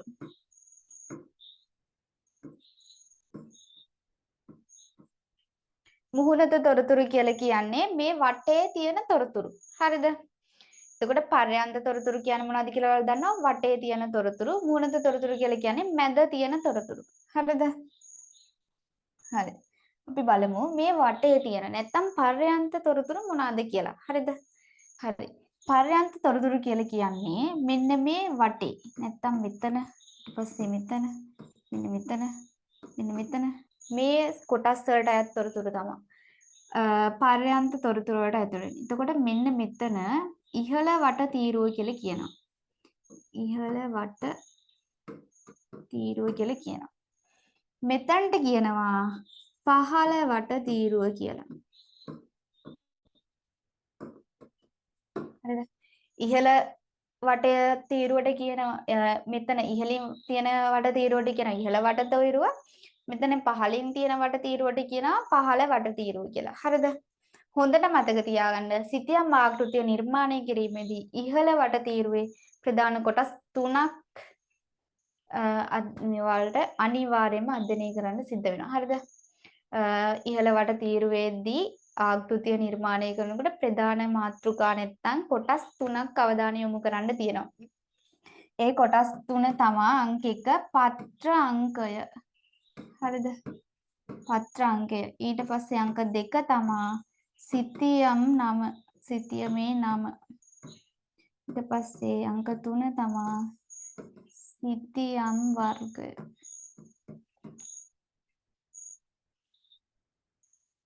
හරිද? මෙන්න මේ තුන අනිවාර්යයි. හරිද? MCQ එකක හරි අහන්න පුළුවන් ඉහළ වට තීරුවට අයත් වන්නේ කියලා. හරිද? මේ තුන හරි මේකින් එකක් හරි දීලා නැත්නම් අයත් නොවන්නේ කියලා අහන්නත් පුළුවන්. හරිද? ඒ නිසා හොඳට මතක තියාගන්න. ඊට පස්සේ පහළ වට තීරුවට එන්නේ සූචකය. ඊට පස්සේ දිශාව. ඊට පස්සේ පරිමාව. මෙන්න මේ දේවල් තමයි පහළ වට තීරුවට එන්නේ. හරිද? පරිමාව පරිමාණය ඒවා. හරිද? සූචය කියන එක ඔයාලා සමහරවිට නැත්නම් සූචිය කියලාත් කියනවා. සමහර වෙලාවට සූචිය කියලා කියනවා. සූචකය කියලා කියනවා. නැත්නම් යතුර කියලා කියනවා. යොමුව කියලා කියනවා. මේ කෝක කිව්වත් මේකටම තමයි කියන්නේ. හරිද? හරි. එතකොට පහළ වට තීරුවට එන ඒවත් දැන් ඔයා දන්නවා. හරි. අපි බලමු මෙන්න මේ ටිකෙන් නිරූපණය කරන්න. නැත්නම් මොනවද මේ ටිකෙන් නිරූපණය කරන්න කියලා. හරිද? මෙන්න මේක තමයි මෙන්න මේ කොටස. මෙන්න මේ කොටසට කියනවා ඇතුළු මායිම් තීරුව කියලා. මොකද ඒක තියෙන්නේ ඇතුළත. ඇතුළු මායිම් තීරුව. ඒක ඇතුළත තියෙන නිසා එයාට කියනවා අපි ඇතුළු මායිම් තීරුව කියලා. හරිද? හරි. මූණත තොරතුරු බලන්නකෝ. දැන් ඔයාලට මූණත තොරතුරු හරි. ඔයාලට මේ ටික තේරෙන්නේ නැත්නම් ඔයාලට ලේසි ක්‍රමයක් කියන්නද? ඔන්න බලන්න. මෙතන කවුද? හරි. ඕෂධි ඉන්නවා. හරිද? මේ ඉන්නේ ඕෂධි. අපි බලමු. හරි. මෙන්න මේ තමයි ඕෂධි. හරිද? මෙන්න මේ තමයි ඕෂධි. ඕෂධියට තියෙනවා S2ක්. හරිද? දෙකක් තියෙනවා, නහයක් තියෙනවා, කටක් තියෙනවා. හරිද? ඊට අමතරව ඕෂධියට කොණ්ඩයක් තියෙනවා, කන් දෙකක් තියෙනවා, ඒ වගේම බෙල්ලක් තියෙනවා. හරිද? ඕෂධියට තියෙනවා S2ක් තියෙනවා, නහයක් තියෙනවා, කටකුත් තියෙනවා. ඊට පස්සේ කන් දෙකයි, කොණ්ඩේ බෙල්ලකුයි තියෙනවා. හරිද? බෙල්ලක් එක තියෙනවා. බෙල්ල නැත්තම් වැඩක් නැහැ නේ. හරි. දැන් බලන්න මෙය ඔයාලා හිතන්න මේ තියෙන්නේ සිතියම් ආකෘතිය. හරිද? ඕෂධීගේ රූපයෙන් පෙන්눔 කරන්නේ සිතියම් ආකෘතිය. හරිද? එතකොට මෙයාගේ පර්යන්ත තොරතුරු මොනවාද? මට කියන්න පර්යන්ත තොරතුරු මොනවාද කියලා මෙයාගේ තියෙන. මෙයාගේ බලන්න හොඳට. මෙයාගේ කන පර්යන්ත තොරතුරුවක්. ඒ කියන්නේ මූණත පිටින් තියෙන්නේ. එතකොට කන පර්යන්ත තොරතුරක්. හරිද? එතකොට මෙයාගේ කොණ්ඩේ පර්යන්ත තොරතුරක්. හරිද? එතකොට මෙයාගේ බෙල්ලත් පර්යන්ත තොරතුරක්. හරිද? එතකොට මෙයාගේ මූණත තොරතුරු මොනවාද? මූණත තොරතුරු කියලා කියන්නේ මෙයාගේ කට මූණ ඇතුලේ තියෙන්නේ. ඊට පස්සේ S2 මෙයාගේ මූණ ඇතුලේ. දැන් නහය මෙයාගේ මූණ ඇතුලේ. තේරුණාද? එතකොට මෙන්න මේවා තමයි මෙයාගේ මූණ ඇතුලේ තියෙන ඒවා. එහෙනම් මූණත තොරතුරු. මෙයාගේ පර්යන්ත තොරතුරු කියලා කියන්නේ මෙයාගේ කන් තියෙන්නේ පිටින්, ඊට පස්සේ කොණ්ඩේ තියෙන්නේ පිටින්, බෙල්ල තියෙන්නේ පිටින්. ඒවා තමයි පර්යන්ත තොරතුරු. හරිද? හරි. ඕෂධි යමනාප වෙන්න එපා. ඔයව කැතට ඇඳයි කියලා. හරිද? හරි. හරි. එතකොට දැන් ඔයාලා පර්යන්ත තොරතුරු ඉගෙන ගත්තා, මූණත තොරතුරු ඉගෙන ගත්තා නේද? පර්යන්ත තොරතුරු වලට අපි කතා කරනවා ඇතුළු මායම් තීරුව. දැන් හිතන්න. දැන් ඔන්න මිනිසෙක් මේක අත්වලට ගිහිල්ලා එයා බලනවා මේක ඇතුලේ තියෙන්නේ මොනවාද මේකෙන් පිට තියෙන්නේ මොනවාද කියලා. හරිද? එතකොට මෙයා දකිනවා පිටින් තියෙනවා දිශාවක් තියෙනවා ඊට පස්සේ සූචකයක් තියෙනවා ඊට පස්සේ පරිමාවක් තියෙනවා ඊට පස්සේ පත්‍රාංක 9 තියෙනවා ඊට පස්සේ අංකේ තියෙනවා පත්‍රයේ නම පත්‍රාංක වර්ගය තියෙනවා ඊට පස්සේ මෙයාගේ මේ අය මොනවාද අන්නේ දේවල් තියෙනවා. හරිද? එතකොට බලන්න ඇතුළු මායිම් තීරුවේ මොනවද තියෙන්නේ කියලා. මෙයා දැන් ඉහළ වඩ තීරුවේ පහළ වඩ තීරුවේ තියෙන දේවල් දැක්කනේ. ඒකේ තියෙන ඒවා දැක්කා. දැන් ඇතුළු මායිම් තීරුවේ මොනවද තියෙන්නේ? ඒකේ තියෙන්නේ ජාතික ඛණ්ඩාංක හා ගෝලීය ඛණ්ඩාංක. හරිද? දැන් සිතියමක් නිර්මාණය කරන්න නම් මෙන්න මේ ආකෘතිය අනිවාර්යෙන් වැදගත්. හරිද? අපිට නැත්තම් සිතියමක් ඔහේ මේ නිර්මාණය කරන්න බෑනේ. අනිවාර්යයෙන්ම ජාතික ඛණ්ඩාංක තියෙන්න ඕනේ, ගෝලීය ඛණ්ඩාංක තියෙන්න ඕනේ, ඊට පස්සේ දිශාවක් තියෙන්න ඕනේ, පරිමාවක් තියෙන්න ඕනේ, පත්‍රාංක 9ක් තියෙන්න ඕනේ. ඒක ඊට පස්සේ මූණත තොරතුරු මොනවද කියලා ඒවා තියෙන්න ඕනේ. මෙන්න මේ සියල්ල අන්තර්ගත වුණාට පස්සේ තමයි සිතියමක ආකෘතියක් විදියට නැත්තම් සම්පූර්ණ සිතියමක් නිර්මාණය වෙන්නේ. හරිද? එතකොට මෙයා මැද ඉඳගෙන බලනවා මෙතන තියෙන මූණත තොරතුරු මොනවද කියලා. හරිද? මුහුණත තොරතුරු මෙයා ගිහින් බලද්දී භෞතික ලක්ෂණයි සංස්කෘතික ලක්ෂණයි තියෙනවා දකිනවා. හරිද? මෙයා ඉබිලා ගිහින් බලද්දී සංස්කෘතික ලක්ෂණයි භෞතික ලක්ෂණයි දැන් අරයට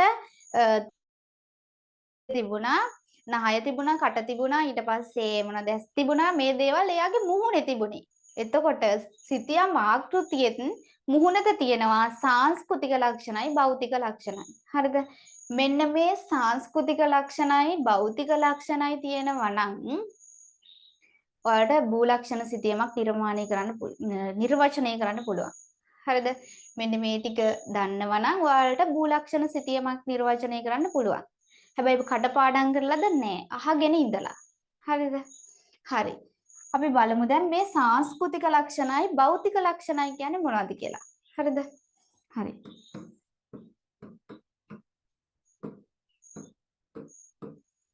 භෞතික ලක්ෂණ. භෞතික ලක්ෂණ කියලා කියන්නේ මොනවද? ඔයාලා දන්නවද මේ භෞතික ලක්ෂණ කියන්නේ මොනවද කියලා? භෞතික ලක්ෂණ කියලා කියන්නේ පුතේ ස්වභාවිකව හැදෙන දේවල්. හරිද? එහෙමත් නැත්නම් මිනිසාගේ කිසිදු මැදිහත් වීමකින් තොරව. හරිද? නිර්මාණය වෙනවා නම් ඒවා භෞතික ලක්ෂණ කියලා කියනවා. මිනිසාගේ කිසිදු මැදිහත් වීම. කියන්නේ මිනිසා දැන් ගඟක් ඔන්න ගඟක් ගලාගෙන එනවා. ඒකට මිනිසාගේ අතක්වත් තියලා මිනිසා ගලක්වත් තියලා නැතුව ඒක ඉබේ හැදිලා නම් හරිද? ඔයාලට හොඳම තේරෙන භාෂාව තමයි ඉබේ හැදෙන දේ. ඉබේ නිර්මාණය වෙලා තියෙනවා නම් ඒවා භෞතික ලක්ෂණ කියලා කියනවා. හරිද? මානුෂ ලක්ෂණ කියලා කියන්නේ නැත්නම් සංස්කෘතික ලක්ෂණ කියලා කියන්නේ මිනිසාගේ මැදිහත් වීමකින් යුතුව. හරිද? අරක තොරව මේක යුතුව. මිනිසා විසින් හදලා තියෙන දේවල්. හරිද? ඒවා සංස්කෘතික ලක්ෂණ නැත්නම් මානුෂ ලක්ෂණ කියලා කියනවා. මොනවද එතකොට මේ භෞතික ලක්ෂණ? හරි. අපි බලමු එකින් එක භෞතික ලක්ෂණ කියන්නේ මොනවද කියලා. හරිද? භෞතික ලක්ෂණ වලට ගන්න පුළුවන් වලට භූ විෂමතාව. භූ විෂමතාව. හරිද? ඊට පස්සේ ජල වහන ලක්ෂණ. හරිද? ඊට පස්සේ වෙරළ ලක්ෂණ. ඊට පස්සේ ස්වභාවික වෘක්ෂලතා. මෙන්න මේ ලක්ෂණ මෙන්න මේ සාධක තියෙනවා නම් ඒවා භෞතික ලක්ෂණ. භූ විෂමතාව කියලා කියන්නේ භූමියේ හැඩය නැත්නම් විෂමතාව. භූමිය කොහොමද හැදලා තියෙන්නේ? නිර්මාණය වෙලා තියෙන්නේ. ඒ භූමියේ රටාව මොකද්ද කියලා තමයි භූ විෂමතාව කියලා කියන්නේ. හරිද?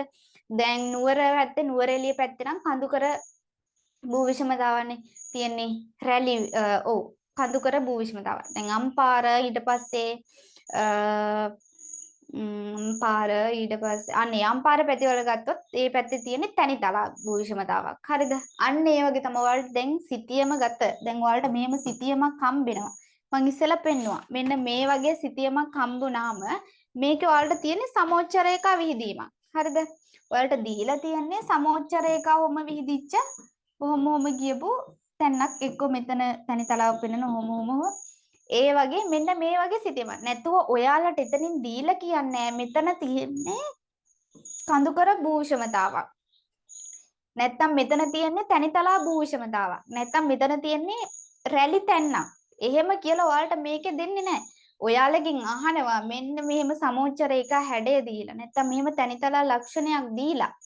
හදිසිය දැන් ඔයාලට තනිතලා ලක්ෂණයක් ගත්තොත් මෙන්න මෙහෙම සමෝච්ච රේඛා කීපයක් විදිච්ච මෙන්න මේ මැද හිස් වෙච්ච තැනක් තමයි තනිතලාවක් කියලා කියන්නේ. හරිද?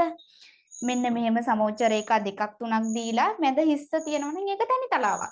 සමහර වෙලාවට ඔයාලට අම්පාර සිතියමක් දීලා අහන්න පුළුවන් මේකේ භූෂමතාව මොකක්ද කියලා. එතකොට ඔයාලා දැනගෙන ඉන්න ඕනේ මේක තනිතලා ප්‍රදේශයක් කියලා. හරිද?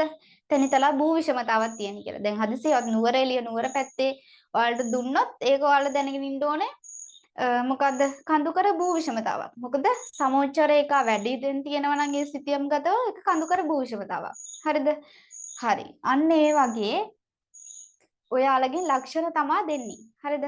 එක්ක ජල වහන රටාවක් වලට සමහර වෙලාවට මෙහෙම ගංගාව කතු බෙදිච්ච හැඩයට ඔහොම ගියපු ගංගා රටාවක් එන්න පුළුවන්. ඒ ගංගා රටාව මොකක්ද කියලා තමයි ඔයාලකින් අහන්නේ. හරිද? එතකොට ඔයාලා දැනගෙන ඉන්න ඕනේ මේක ශාකීය ජල වහන රටාවක් කියලා.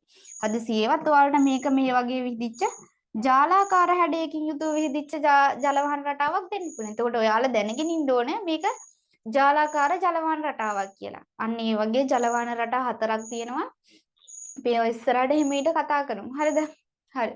ඊට පස්සේ ස්වභාවික උක්ෂලතා. මිනිසා හදපු දේවල් නෙමෙයි. ඒවා ස්වභාවිකව හැදිච්ච දේවල්. ඒ නිසා ඒවත් භෞතික ලක්ෂණ විදියට ගන්න පුළුවන්. හරිද? ඊට පස්සේ විරල ලක්ෂණ. විරල ලක්ෂණ මිනිසා හදුව දෙයක් නෙමෙයි. හරිද? අන්න ඒ නිසා මේ කඩොලාන. අන්න ඒ වගේ ශාක හැම ඔයාලට විරල කාදිත සිතියමක් දෙන්නත් පුළුවන්. හරිද? ඔය මාතර සිතියමක් වගේ වෙරලාශ්‍රිතව ඒ වගේ සිතියමක් දුන්නොත් එම සමහර වෙලාවට සිතියම දීලා මුහුදු බඩ ඔහොම බොක්කක් කොහොම හැදෙන විදිහට දීලා ඔයාලට අහන්න පුළුවන් මෙතන තියෙන මේ සිතියම් මොකද්ද කියලා. ඊට පස්සේ මෙතන තියෙන ජලවාහනේ මොකද්ද වෙරළ ලක්ෂණයක්ද මොකද්ද මෙතන පෙන්වන්න කරන්නේ. එතකොට ඔයාලා දැනගෙන ඉන්න ඕනේ මේක වෙරළ ලක්ෂණයක්. වෙරළ සීමාවකට අයත් වෙච්ච දෙයක් කියලා ඔයාලා දැනගෙන ඉන්න ඕනේ. හරිද? නැත්නම් ඔයාලට එතන ලකුණ ගන්න බෑ. අහිමි වෙනවා ඔයාලට. හරිද? හරි. එතකොට සංස්කෘතික ලක්ෂණ. සංස්කෘතික ලක්ෂණ කියන්නේ මොනවද කියලාත් අපි බලමු. හරි. සංස්කෘතික ලක්ෂණ නැත්තම් මානුෂ ලක්ෂණ කියලාත් කියනවා. හරිද? සංස්කෘතික ලක්ෂණ හෝ මානුෂ ලක්ෂණ. හරිද? මේ දෙකෙන් කෝක ලිව්වත් හරි. සංස්කෘතික ලක්ෂණ කියලා කියන්නේ මිනිසා මැදිහත් වියලා.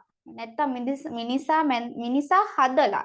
මිනිසා ප්‍රතිනිර්මාණය කරලා කරපු දේවල් තමයි සංස්කෘතික ලක්ෂණ කියලා කියන්නේ. හරිද? එතකොට මොනවද මේ මිනිසා විසින් නිර්මාණය කරපු දේවල්?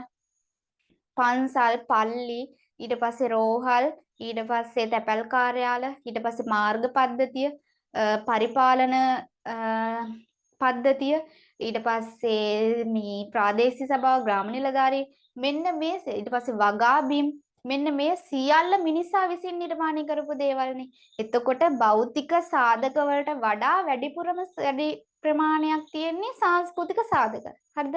ඒ සංස්කෘතික ලක්ෂණ. මිනිසා නිර්මාණය කරපු දේවල් තමයි මේ ශ්‍රී ලංකාව තුළ මේ සිතියමේදී ඔයාලට වැඩිපුරම දක්නට ලැබෙන්නේ. හරිද? හරි. එතකොට වගා බිම්. ඊට පස්සේ ජනාවාස. ඊට පස්සේ ජනග්‍රහණය. ඊට පස්සේ මාර්ග පද්ධතිය, ඊට පස්සේ පරිපාලන පද්ධතිය, පාසල්, රෝහල්, ඊට පස්සේ ග්‍රාම නිලධාරී කොට්ටාස. මෙන්න මේ දේවල් තමයි සංස්කෘතික ලක්ෂණ කියලා කියන්නේ. හරිද? දැන් ඔයාලට සිතියම දෙනවා. සිතියම දීලා ඔයාලගෙන් අහන්නේ මෙන්න මෙහෙම ටිකක් දීලා ඔහොම එකක් දෙනවා. එතකොට ඔයාලා දැනගෙන ඉන්න ඕනේ මේක පන්සලක් කියලා. හරිද? මේ වගේ ලක්ෂණයක් දුන්නාම ඔයාලා දැනගෙන ඉන්න ඕනේ ඒක පන්සලක් කියලා. හරිද? දැන් ඔයාලගේ සිතියමේ තව එකක් දෙන්න පුළුවන්. මෙහෙම එකක් දී ඔහොම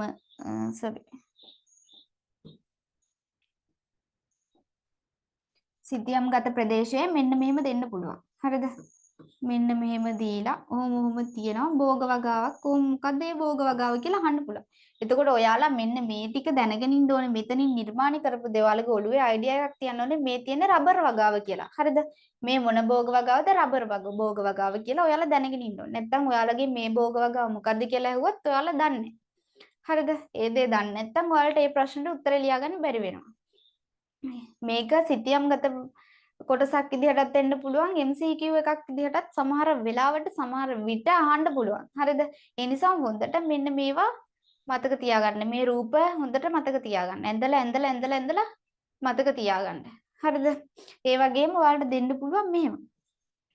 කඩිරයි ධනයි. කඩිරයි ධනයි. ඔහොම දුන්නාම පරිපාලන මායිම. ඔයාලා දැනගෙන ඉන්න ඕනේ මොකද්ද මේක කියලා. මේ පරිපාලන මායිම මොකද්ද? පළාතද නැත්නම් දිස්ත්‍රික්කද මොකද්ද කියලා ඔයාලා දැනගෙන ඉන්න ඕනේ. නැත්නම් ඔයාලගෙන් ඇහුවොත් ඔයාලා හදිසියෙවත් ඔයාලව ඒ කියන්නේ ඔයාලව වරද්දන්න. ඔයාලව සමහර වෙලාවලට ඔයාලගේ අවුලවන්න. ඔයාලට මේක තව විදියට තාර්කිකව හිතන්න. සමහර වෙලාවට ඔයාලට කඩිරි 2යි ධනයි කඩිරි 2යි ධනයි. එහෙම ආවහම ගොඩක් ඒ කියන්නේ ගොඩක් ළමයිට පැටලෙන දෙයක් තමයි දැන් කඩිරක් තියෙනවා දැන් ඔන්න හොඳට මතක් කරගෙන යනවා හරි. ඔක්කොම ටික පුළුවන් යනවා. විභාග පේපරේ දෙනවා සිතියම දෙනවා. ඔන්න බලනවා මෙන්න මෙතනින් හඳුන්වන්නේ මොකද්ද කියලා මොන පරිපාලන මායිමද කියලා අහපු ගමන් ගහනවා මේක තමයි පළාත කියලා. සෝරි දිස්ත්‍රික්කය කියලා. මේකට දිස්ත්‍රික්කය කියලා එහෙම ගැහුවොත් එම වැරදි. හරිද? මේක ඇවිල්ලා පළාත. මේක තමයි දිස්ත්‍රික්කය. එතකොට මෙන්න මේවා හොඳට වැදගත්. එක කඩිරයි ධනයි තියෙන්නේ නැත්නම් කතරයි තියෙන්නේ දිස්ත්‍රික්කය. සෝරි දිස්ත්‍රික්කේ කඩිරි 2යි ධනයි තියෙන්නේ පළාත. අන්න ඒ වගේ ඔයාලව ඒ කියන්නේ ඔයාලව හිතන්න මොකද්ද? ඔයාලගේ හරියටම දැනුම් මට්ටම තියෙනවද කියලා බලන්න මෙන්න මේ වගේ තියෙනවා. එක්ක මේ දෙකම දීලා ඔයාලා පටලන්නත් පුළුවන්. හරිද? තව එකක් තියෙනවා.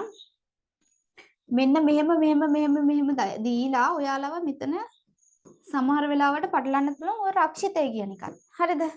රක්ෂිතය වරබිම් වගේ නැත්නම් මොනවාද මේ ඔය ලඳු කැලෑ වගේ ඒ වගේ දේවල් වලටත් ඔයාලා පටලන්න පුළුවන්. හරිද?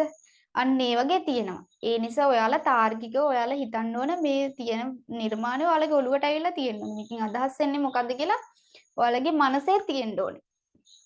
හරිද? හරි. ඔයාලට මේ ටික තේරුණාද? මං කියලා දුන්න මේ ටික තේරුණාද? ඉක්මනින් කියන්න තේරුණාද කියලා ඔයාලට පීගාව කොටසට යන්න.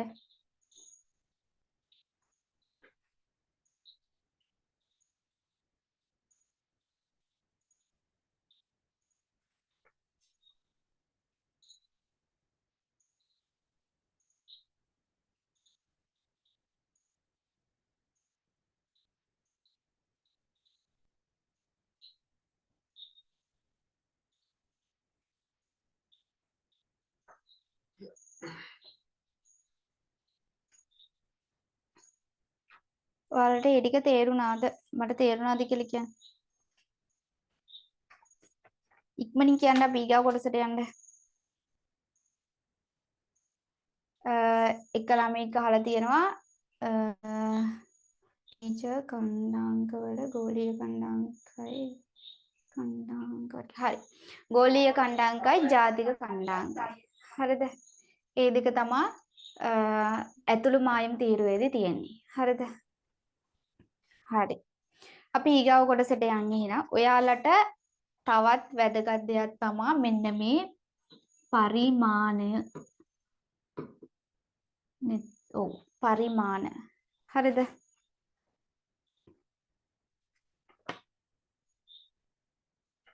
ඔයාලට පරිමාණ දැන් මෙන්න මේ සිතියම් කොටස ඉගෙන ගද්දී ඔයාලට පරිමාණ වර්ග 3ක් ඉගෙන ගන්න තියෙනවා. හරිද? අංක 1 තමයි වාචික පරිමාණය.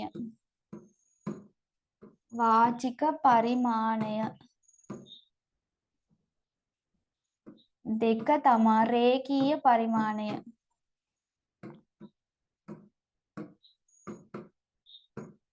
3 තමයි මොකද්ද? අනුපාත පරිමාණය.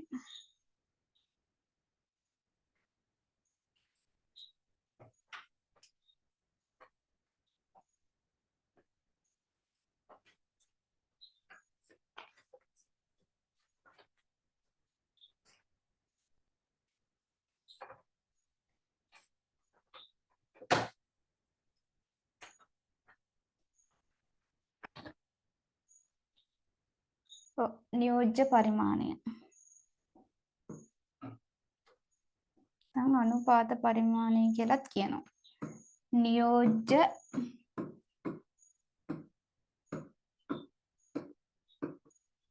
පරිමාණය. හරිද?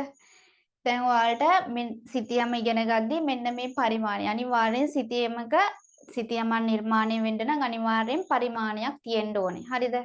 කුමන හෝ පරිමාණයකට අනුව තමයි කිසියම් වූ සිතියමක් නිර්මාණය කරලා තියෙන්නේ. හරිද? එතකොට මෙන්න මේ පරිමාණ තුන වැදගත් වෙනවා. මෙතනින් අනිවාර්යෙන් MCQ එකක් අහන්න පුළුවන්. ඒ නිසා හොඳට අහගෙන ඉන්න. හරිද? අපි බලමු වාචික පරිමාණය කියන්නේ මොකක්ද කියලා. වාචික පරිමාණය. වාචික පරිමාණය කියලා කියන්නේ ඒ වචනේම තියෙනවා වාචිකයි කියලා කියන්නේ වචනයෙන් කියවන අර්ථය. හරිද? වචනයෙන් කියවෙන අර්ථේ වාචික පරිමාණය කියලා කියනවා. වචනයෙන් කියවෙන දේවල් වාචික පරිමාණය. දැන් අපිට කියන්න පුළුවන් එකට 50000 සිතියම. දැන් එකට 25000 සිතියම. හරිද? එකට 10000 සිතියම. එකට ලක්ෂය සිතියම. අන්න ඒ වගේ අපිට වචනයෙන් කියන්න පුළුවන් නම් ඒවා වාචික පරිමාණ කියලා කියනවා. හරිද? අපිව වචනයෙන් කියන්නේ කිසිම ලිවීමක් කියවීමක් නෑ. අපිව වාචිකව කියන්නේ. ඒ නිසා ඒවා වාචික පරිමාණ කියලා කියනවා. හරිද? හරි. ඊට පස්සේ නියෝජ්‍ය පරිමාණ. අංක 2 තමයි නියෝජ්‍ය පරිමාණ. නියෝජ්‍ය පරිමාණ කියලා කියන්නේ කිසියම් වූ නියෝජනයක්. හරිද? නැත්තම් අනුපාතයක් විදිහට ලියනවා නම් ඒවා නියෝජ්‍ය පරිමාණ කියලා කියනවා. දැන් එකට අණු 50000 එකට අණුව 25000 මෙන්න මේ වගේ අනුපාතයක් විදිහට ලියනවා නම් ඒවා නියෝජ්‍ය පරිමාණ කියලා කියනවා. නියෝජ්‍ය පරිමාණ භාග කියලා කියනවා. හරිද? ඒක අණුව නැත්තම් එකට අණු 5 එකට අණු 25 මෙන්න මෙහෙම ලියන්නත් පුළුවන්. හරිද? ඒ අනුපාතයක්. අණු කියලා දානවනේ මෙතන 32ක්. ඒ නියෝජ්‍ය පරිමාණ භාගයක්. හරිද? නැත්තම් 50000 යට එක උඩ. හරිද? එතකොට 50000න් එකක්. ඒක භාගයක්. ඒක නියෝජ්‍ය පරිමාණයක් තමයි නිරූපණය කරන්නේ. ඔයාලට දැන් විභාගයේදී ඔයාලට වාර විභාග 3ක් තියෙනවා. ඊට පස්සේ අවසාන තමයි ඔයාලගේ කඩයින් වාර විභාගය. හරිද? ඔයාලගේ වාර විභාගයටත් මම පේපර්ස් කරනවා. ඒ වගේම O level exam එක එන දිනට මම පේපර්ස් කරනවා. හරිද? මේ වගේ අන්තර්ගත කරලා තිනවා. හරිද? MCQ අනිවාර්යෙන් කරන්න. පාස් පේපර් දිගින් දිගට කරන්න. ඒ වගේ අහලා තියෙනවා. හරි. ඔයාලට හදිසි ඒවත් දැන් මෙහෙම එකක් දීලා මෙන්න මේක කුමන වර්ගයේ පරිමාණයට අයත්ද කියලා අහුවොත් ඔයා හදිසි ඒවත් මේක වාචික පරිමාණයට කියලා හැම ගැව්වොත් කෙලින්ම සෝරි තමයි. හරි. ලොක් ඩවුන් වෙන්න වෙනවා. හරිද? හරි. එහෙ වුණත් ඔයාට ඒක දෙනවා නියෝජ්‍ය පරිමාණ භාගය කියලා. හරිද? හරි. අපිට මේ පරිමාණ දෙකටම වඩා වැදගත් වෙන්නේ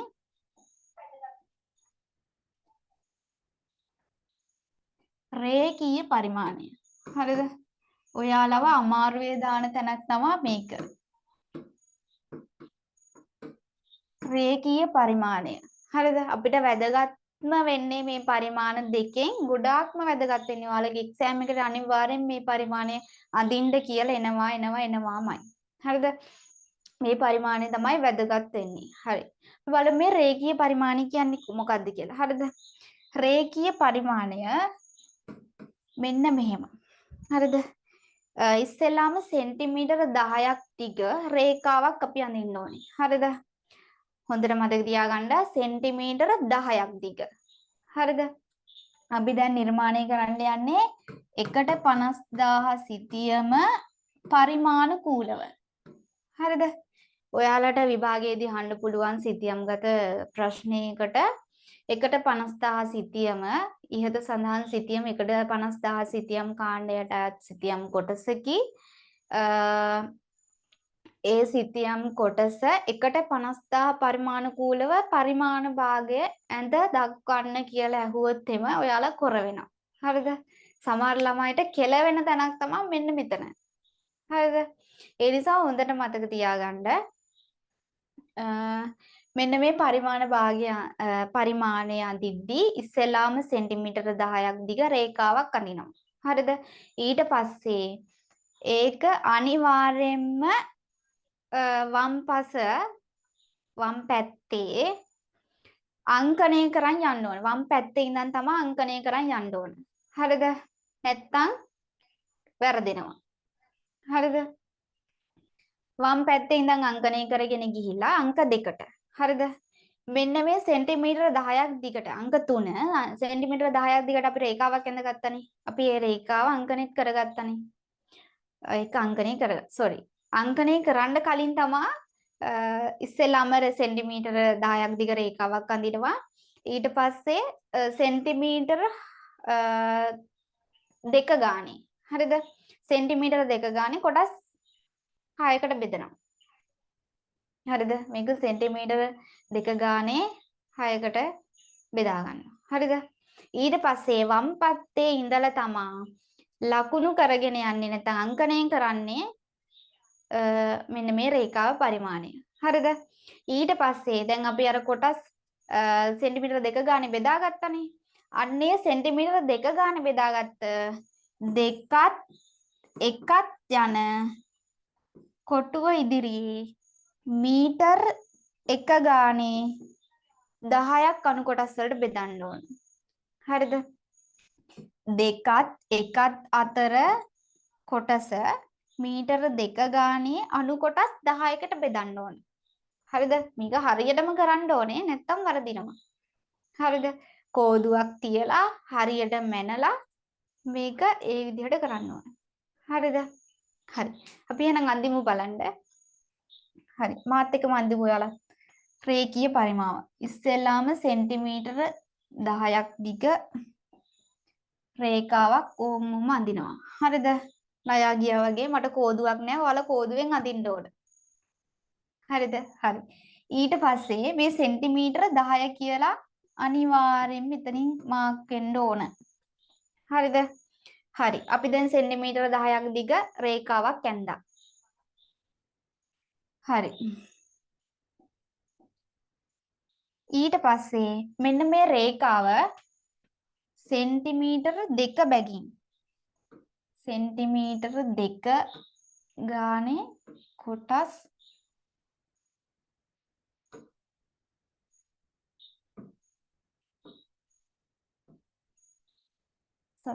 කොටස් 5කට බෙදනවා. හරිද? අපි සෙන්ටිමීටර 10ක් දිගේ ගන්න ගත්තේ. එකට 25 නම් කොටස් 6කට යනවා. හරිද? හරි. එතකොට සෙන්ටිමීටර 10ක් දිග රේඛාවක් ඇඳලා ඊට පස්සේ ඒ රේඛාව සෙන්ටිමීටර 2 ගානේ කොටස් 5කට අපි බෙදා ගන්නවා. හරිද? අපි දැන් බෙදාගත්තා. හරි. ඊට පස්සේ අනිවාර්යෙන් මේ වම් පැත්තේ කෙළවරේ කිලෝමීටර කියලා දාන්න ඕන. ඒක අමතක කරන්න එපා. ඒක නැත්තම් මේකට සම්පූර්ණ ලකුණු දෙන්නේ නෑ ඔයාලට. හරිද? හරි. වම් පැත්තේ කෙළවරේ දානවා ඉස්සෙල්ලාම 2. හරිද? ඊට පස්සේ 1. ඊට පස්සේ බිංදුව. ඊට පස්සේ 1. ඊට පස්සේ 2. හරිද? ඊට පස්සේ ඊගාවට කරන්නේ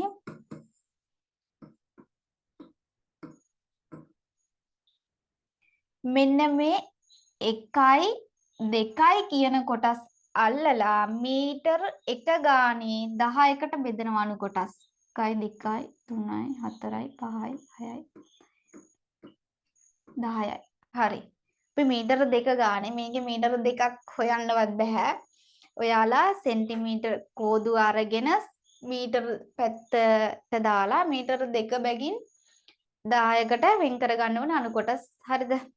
ඊට පස්සේ අනිවාර්යෙන්ම ලියන්න 1.50000 පරිමාණය කියලා. හරිද? නැත්තම් 1.25000 තියෙනවා, 1 ලක්ෂය තියෙනවා, 1.10000 ඒ වන්දින්න තියෙනවා, ඒ වගේ එනවා. හරිද? ඔයාලට එන්නේ ඒ ලෙවල් වලදී. හරිද? ඔයාලට එන්නේ මේ පරිමාව විතරයි අඳින්න. හරිද? සමහර වෙලාවට අහන්න නැති වෙයි, සමහර වෙලාවට අහයි බොහෝ දුරට. ඒ නිසා මේක අඳින විදිහ හොඳට මතක තියාගන්න. හරිද? හරි. එතකොට අපි පරිමාණයත් අවසන් කරා. හරිද? ඊට පස්සේ සිතියමක තවත් වැදගත් එකක් තමයි දිශාව කියලා කියන්නේ. හරිද? දිශාවක් නැත්නම් අපිට සිතියමක් අධ්‍යයනය කරන්න බෑ. ඒ වගේම සිතියමක් සටහන් කරන්නත් බෑ. සිතියමක් නිර්මාණය කරන්නත් බෑ අපිට දිශාවක් නැතුව. හරිද? දිශාවත් අනිවාර්ය දෙයක්. හරිද? එතකොට දිශාව පෙන්වන ආකාර තුනක් තියෙනවා. සැබෑ උතුර, ජාල උතුර, චුම්බක උතුර කියලා. හරිද? හරි. MCQ වලට මෙතනින් අනිවාර්යෙන් අහන්න පුළුවන්. ඔයාලට සැබෑ උතුර, ජාල උතුර, සැබෑ උතුර, ජාල උතුර, චුම්බක උතුර මෙන්න මේ විදිහට තමා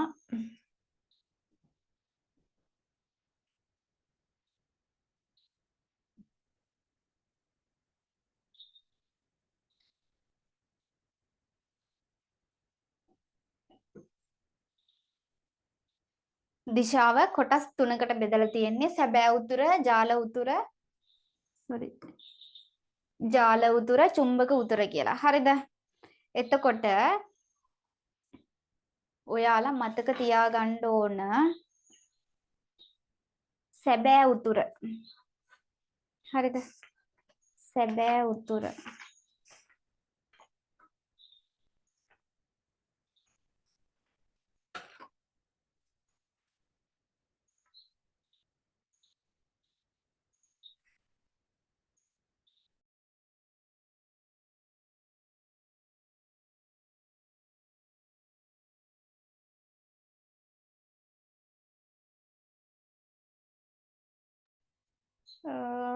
කනෙක්ෂන් පොඩි අවුලක් වුණා.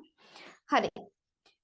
ඔයාලට තියෙනවා දිශාව ප්‍රධාන කොටස් තුනක්. සැබෑ උතුර, ජාලක උතුර, චුම්බක උතුර කියලා. හරිද? හරි. සැබෑ උතුර ඔයාලට නිරූපණය කරන්නේ තරු ලකුණකින්. හරිද? මෙන්න මේ වගේ තරු ලකුණකින් තමයි ඔයාලට නිරූපණය කරන්නේ සැබෑ උතුර. හරිද? ජාල උතුර නිරූපණය කරන්නේ මෙන්න මෙහෙම තනි ඊ හිසක් තියෙන එකක්. හරිද? මෙන්න මෙහෙම තනි, ඒ කියන්නේ ඊ හිසෙන් භාගයක්. හරිද? ඒ ඊ හිස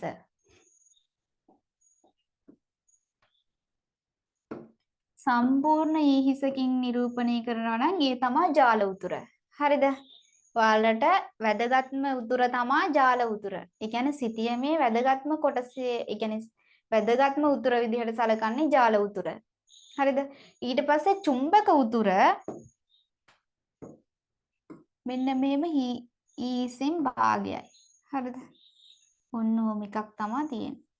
එතකොට ඔයාලට මෙන්න මේක දීලා ඔයාලට අහන්න පුළුවන් මෙතන නිරූපණය වෙන උතුර මොකද්ද කියලා. එතකොට ඔයා දැනගෙන ඉන්න ඕනේ මේක තමයි චුම්බක උතුර. හරිද? අන්න එහෙම දැනගෙන ඉන්න ඕනේ. ඒ ටික අනිවාර්යෙන් මතක තියාගත යුතුමයි. හරිද? හරි. සැබෑ උතුර කියලා කියන්නේ මේකට සැබෑ උතුරට භූගෝලීය උතුර කියලා කියනවා. හරිද?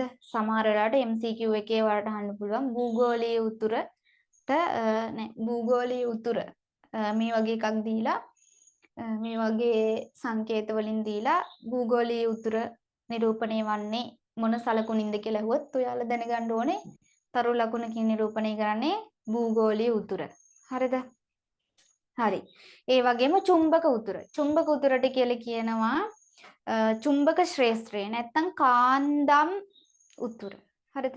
කාන්දම් උතුර. චුම්බක ශ්‍රේෂ්ඨය නියෝජනය කරන්නේ චුම්බක උතුරෙන් නැත්නම් කාන්දම් උතුර කියලා කියනවා ඒකට. හරිද? හරි. අපි එහෙනම් දිශාවත් ඉගෙන ගත්තා නේද? හරි. ඔයාලට ওই ටික තේරුණාද? මම කියලා දුන්න මෙතන ඉඳන් මුල ඉඳන් මෙතනට එනකන් තේරුණාද කියලා මට හાર્ට් එකක් දාන්න. තේරුණාද කියලා ඉක්මනින් කියන්න. වීගාව කොටසට යන්න.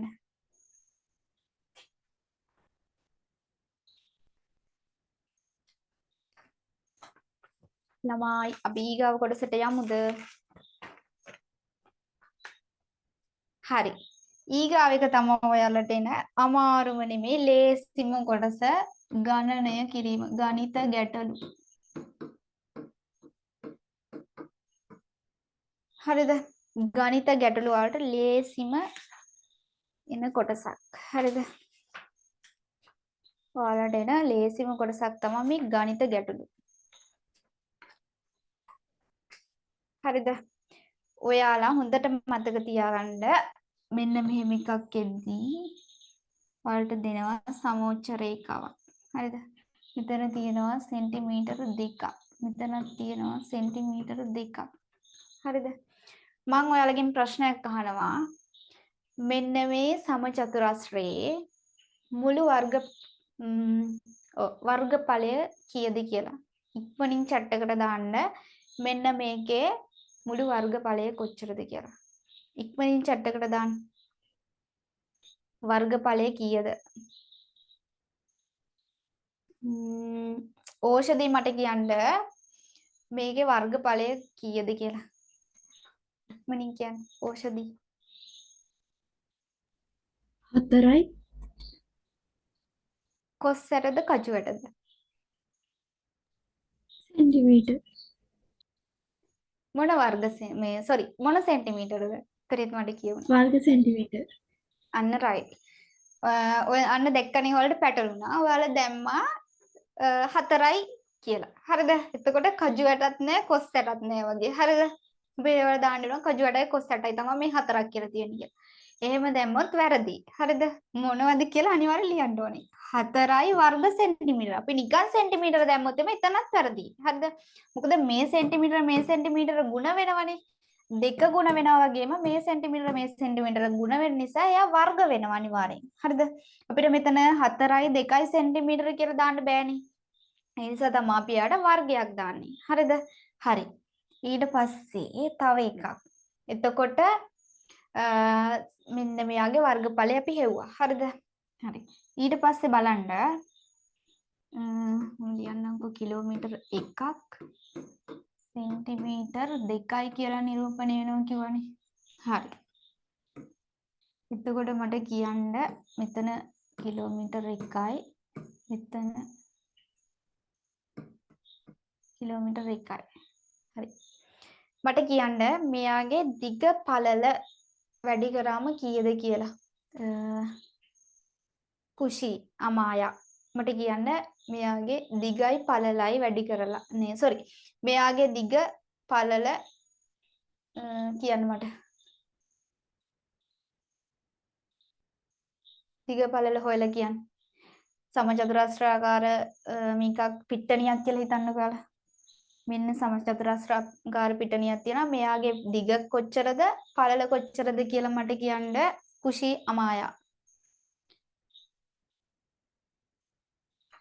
ඉතින් ඔයාට මාව ඇහෙනවද 2 සෙන්ටිමීටර් කීයද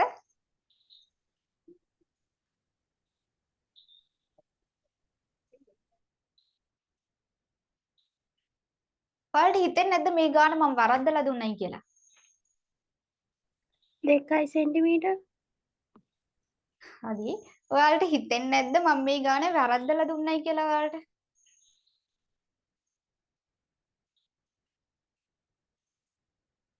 ඔයාලට හිතෙන්නේ නැද්ද මම මේ ගානේ වරද්දලා දුන්නයි කියලා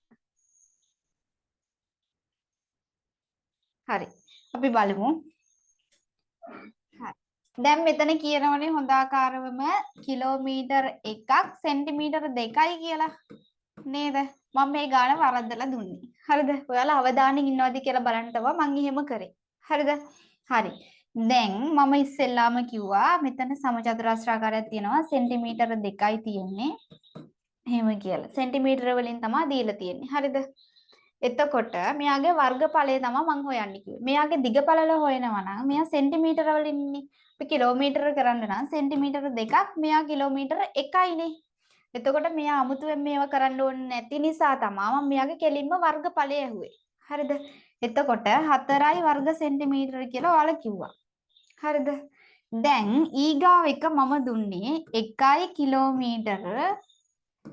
කිලෝමීටර කියලානේ නේද ඒක මං කිලෝමීටර වලින් දුන්නේ එතකොට සෙන්ටිමීටර වලින් කරන්න නම් මෙයා සෙන්ටිමීටර වලින් ගුණ කරන්න ඕනේ නේද එහෙම ගුණ කරන්න බෑ හරිද මෙයාට මෙහෙම දුන්නොත් මෙයාව ගුණ කරන්න බෑ එහෙම හරිද මෙයා අනිවාර්යයෙන්ම සෙන්ටිමීටර වලින් තියෙන්න ඕනේ වර්ගඵලය ඇහුවොත් අර විදිහට අපිට ගුණ කරලා මෙයාට දාන්න පුළුවන් හරිද ඒක නියතියක් ඔයාලට සමහර වෙලාවට මේක පොතේ දීලා නැතුව ඇති A level වලට එද්දි ඔයාලට මේක නියතිය උගන්වනවා හරිද හරි ඒ නිසා ඔයාලට මේක ඒ තරම් ගැඹුරට හිතන්න දෙයක් නැහැ. හරිද?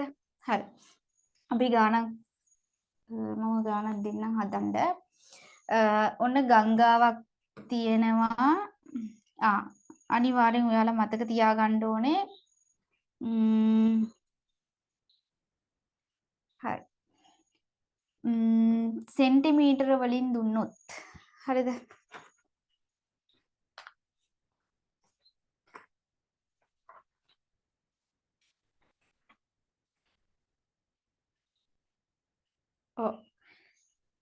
යම් කිසි ගංගාවක හෝ පාරක හෝ කන්දක දිග සෙන්ටිමීටර වලින් දුන්නොත් හරිද?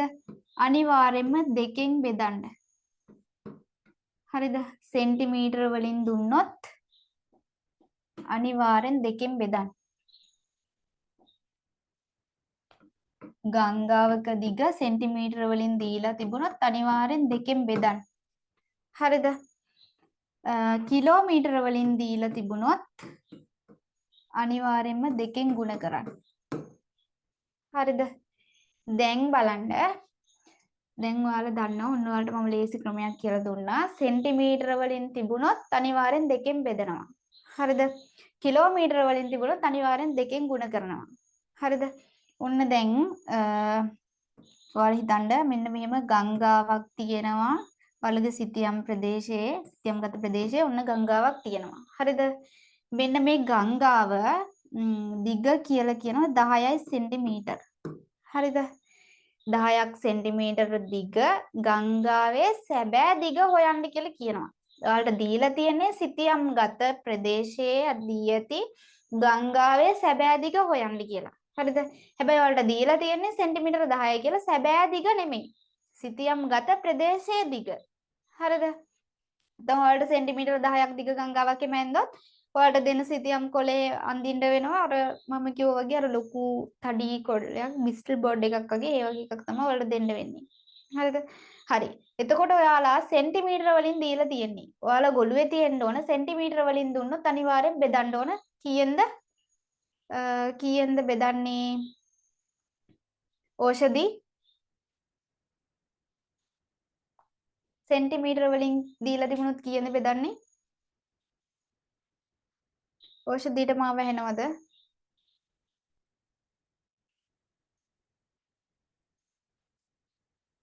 හරි. අනිවාර්යෙන්ම දෙකෙන් බෙදන්න ඕන. හරිද? කිලෝමීටර වලින් දීලා තිබුණොත් අනිවාර්යෙන්ම දෙකෙන් ගුණ කරන්න ඕන. හරි. අපි බලමු මේ ගංගාවේ දිග කීයද කියලා. සෙන්ටිමීටර වලින් දීලා තියෙන්නේ 10 බෙදනවා 2කින්. එතකොට 5යි සෙන්ටිමීටර. හරිද? දැන් අපි දන්නවා මේ ගංගාවේ දිග සැබෑ දිග 5යි සෙන්ටිමීටර කියලා. හරිද? හරි. ඊට පස්සේ ඔයාලගෙන් ආය අහන්න පුළුවන් මේ ගංගාවේ පළල 4යි. හරිද? ගංගාවේ පළල 4යි දිග 10යි. ඊට පස්සේ ඔයාලගෙන් අහන්න පුළුවන් ගංගාවේ පළල කොච්චරද කියලා. හරිද? සැබෑ පළල කොච්චරද කියලා අහන්න පුළුවන්. එතකොට ඔයාලත් කරන්න ඕනේ මේ 4 දෙකෙන් බෙදනවා. එතකොට 2යි. හරිද? හරි. ඔයාලට ඒක තේරුණා. හරි. තව එකක් බලමු අපි. ඔන්න පිට්ටනියක් තියෙනවා.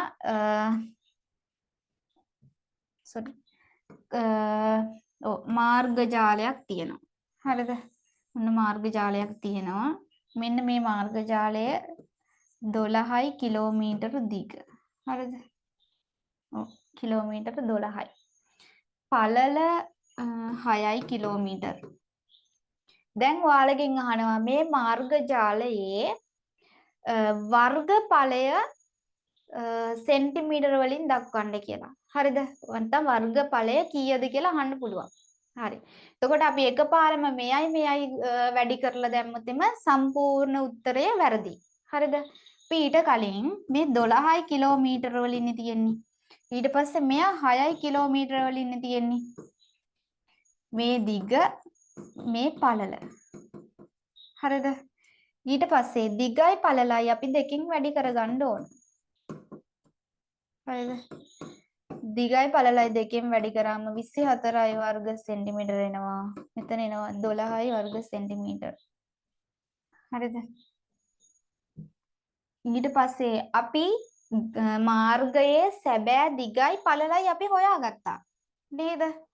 අපි මාර්ගයේ සැබෑ දිගයි පළලයි අපි හොයාගත්තා. ඊට පස්සේ අපෙන් අහන්නේ දිග පළල නෙමෙයි. හරිද? ගොඩක් ළමයි වරද්දනවා. දැන් මාර්ගයේ වර්ගඵලය හොයන එකට දිගයි පළලයි හොයලා උත්තරේ දාලා නිකන් ඉන්නවා. හරිද?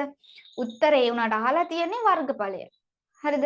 ඒ නිසා අපි තාර්කික වෙන්න ඕනේ. අපි අහලා තියෙන ප්‍රශ්නේ හොඳට කියවලා අපි ඔලුවට දාගන්න ඕනේ. තේරුණාද? එතකොට තමයි අපි හරියට උත්තරේ අරගෙන හරියට උත්තරේ ලිව්වේ නැත්නම් අපිට ඒ ලකුණු හම්බෙන්නේ නැහැ. හරිද? හරි. ඊට පස්සේ දැන් අපෙන් අහන්නේ වර්ගඵලය. මුළු වර්ගඵලයනේ අහන්නේ. සැබෑ මාර්ගයේ මුළු වර්ගඵලයනේ අහන්නේ. එතකොට අපි දිගයි පළලයි හොයාගත්තනේ. එතකොට 24යි වර්ග සෙන්ටිමීටර ගුණ කරන්න ඕන 12යි වර්ග සෙන්ටිමීටර වලින්. හරිද?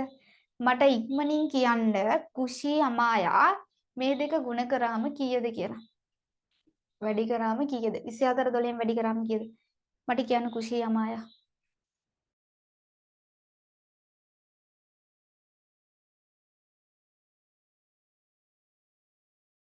එකසිය 68යි. ඇහුන්නේ කීයද? 168යි. 168යි. ඒත් කජුවැටද කොස්සට 268යි කියන්නේ. වර්ග සෙන්ටිමීටර්. ඔව්. 168යි වර්ග සෙන්ටිමීටර. හරි. නියමයි. අපි දැන් දිගත් හොයාගත්තා ඊට පස්සේ පළලත් හොයාගත්තා අපි කෙලින්ම වර්ගඵලය හරියට උත්තරේ දැම්මා මේ මාර්ගයේ දිග වර්ගඵලය කීයද 168යි වර්ග සෙන්ටිමීටර. දැන් ඔයාලට මේ ටික තේරුණාද? මට කියන්නේ කුෂියම ඔයාලට තේරුණාද මේක? නැත්නම් මම ආයෙ කියලා දෙනවා. තේරුණාද? ඔව්. හරි. එතකොට ඕෂදී තේරුණාද? ඔව් ටීචර්. හරි. නියමයි. අපි තව ගානක් හදමුද? හදමුද? මොකද කියන්නේ ඔයාලා? හදමුද? හරි. එහෙනම් හදමු. ඔන්න විශාල කන්දක් තියෙනවා. මෙන්න මේ කන්දේ දිග 15යි සෙන්ටිමීටර්. හරිද? පළල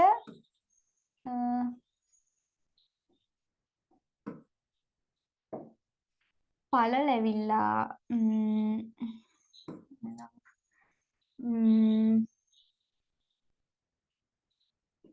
8යි සෙන්ටිමීටර්. හරි. ඉක්මනින් හදලා මට කියන්න මෙන්න මේ කන්දේ සැබෑ දිග පළල කීයද කියලා. ඉක්මනින් හදලා කියන්න. මේ කන්දේ සැබෑ දිග පළල.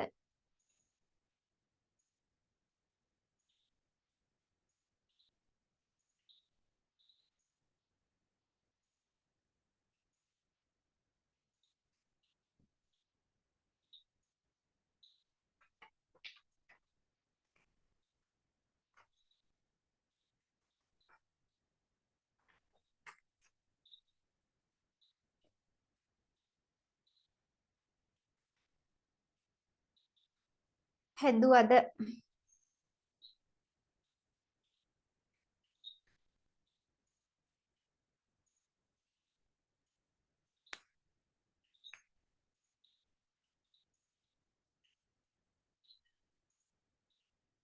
ඕෂදී හැදුවද?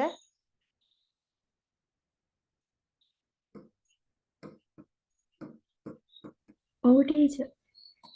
කීයද පුතේ ආවේ? 30යි කිලෝමීටර්. කීයද? 30යි කිලෝමීටර්. හරි. 30යි කිලෝමීටර්. එතකොට පළල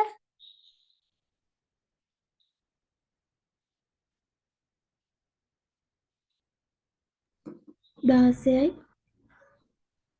අන්න රයිට්.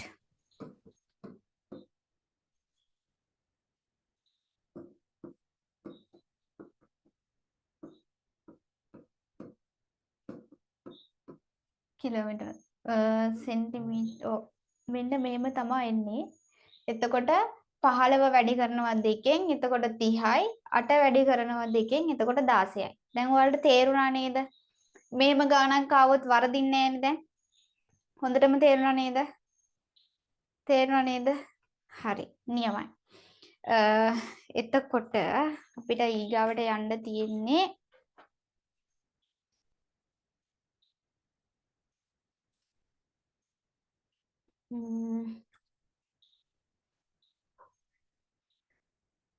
හරි. ඔයාලට මෙතෙන්ට එනකන් තේරුණාද? මම මුලින් ඉඳන් කියලා දුන්න ටික භූග ලක්ෂණ සිතියම ඉඳන් සිතියමේ අන්තර්ගතයේ ඉඳන් තේරුණාද මෙතෙන්ට එනකන්? මට කියන්න ඔයාලට තේරුණාද? කොෂදීදර තේරුණාද? කුෂියට තේරුණාද? සදිත තේරුණාද? MR කියලා තියෙනවා තේරුණාද? මට කියන්න ඔයාලට තේරුණාද? මොකක් හරි ප්‍රශ්නයක් තියෙනවද?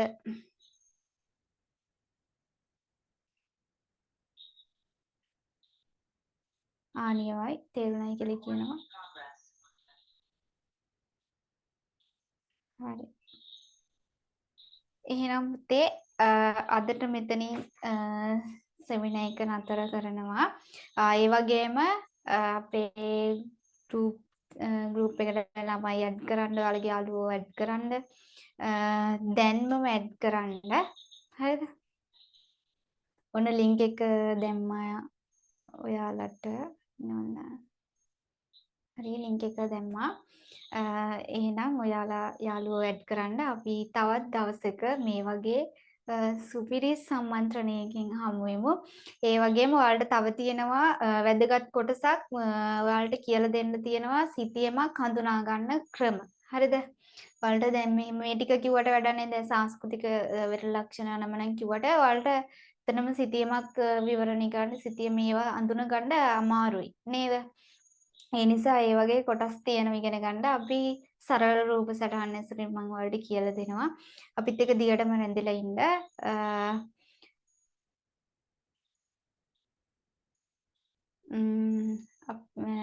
හරි.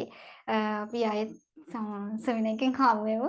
ඒ වගේම තමයි ඔයාලගේ යාළුවෝ ඇඩ් කරන්න. ඔයාලගේ යාළුවෝ වැඩිපුරම ඇඩ් කරන එක්කෙනාට අපේ කියන්නේ ක්ලාස් එකෙන් තෑගි දිනන්න පුළුවන් මොනවද කියලා ගෲප් එකට දාන්නම්. ඒ නිසා ගෲප් එකට දාන හැම පණිවිඩයක් ගැනම සැලකිලිමත් වෙන්න. එතකොට මම හිතනවා ඔයාලට මම අද කියලා දුන්න ටිකෙන් ඔයාලගේ විභාග වර විභාගයට වගේම ඔලෙවල් එක්සෑම් එකට අනිවාර්ය වැදගත් වෙයි කියලා. ඔයාලා මේ ටිකෙන් අනිවාර්යයෙන්ම යම්කිසි දැනුමක් ගන්න ඇති කියලා මම හිතනවා. එහෙනම් හැමෝටම good luck. අපි ආයෙ දවසක හමු වෙමු. ඔයාලගේ යාළුවෝ ඇඩ් කරන්න. ඇඩ් කරලා මට කියන්න.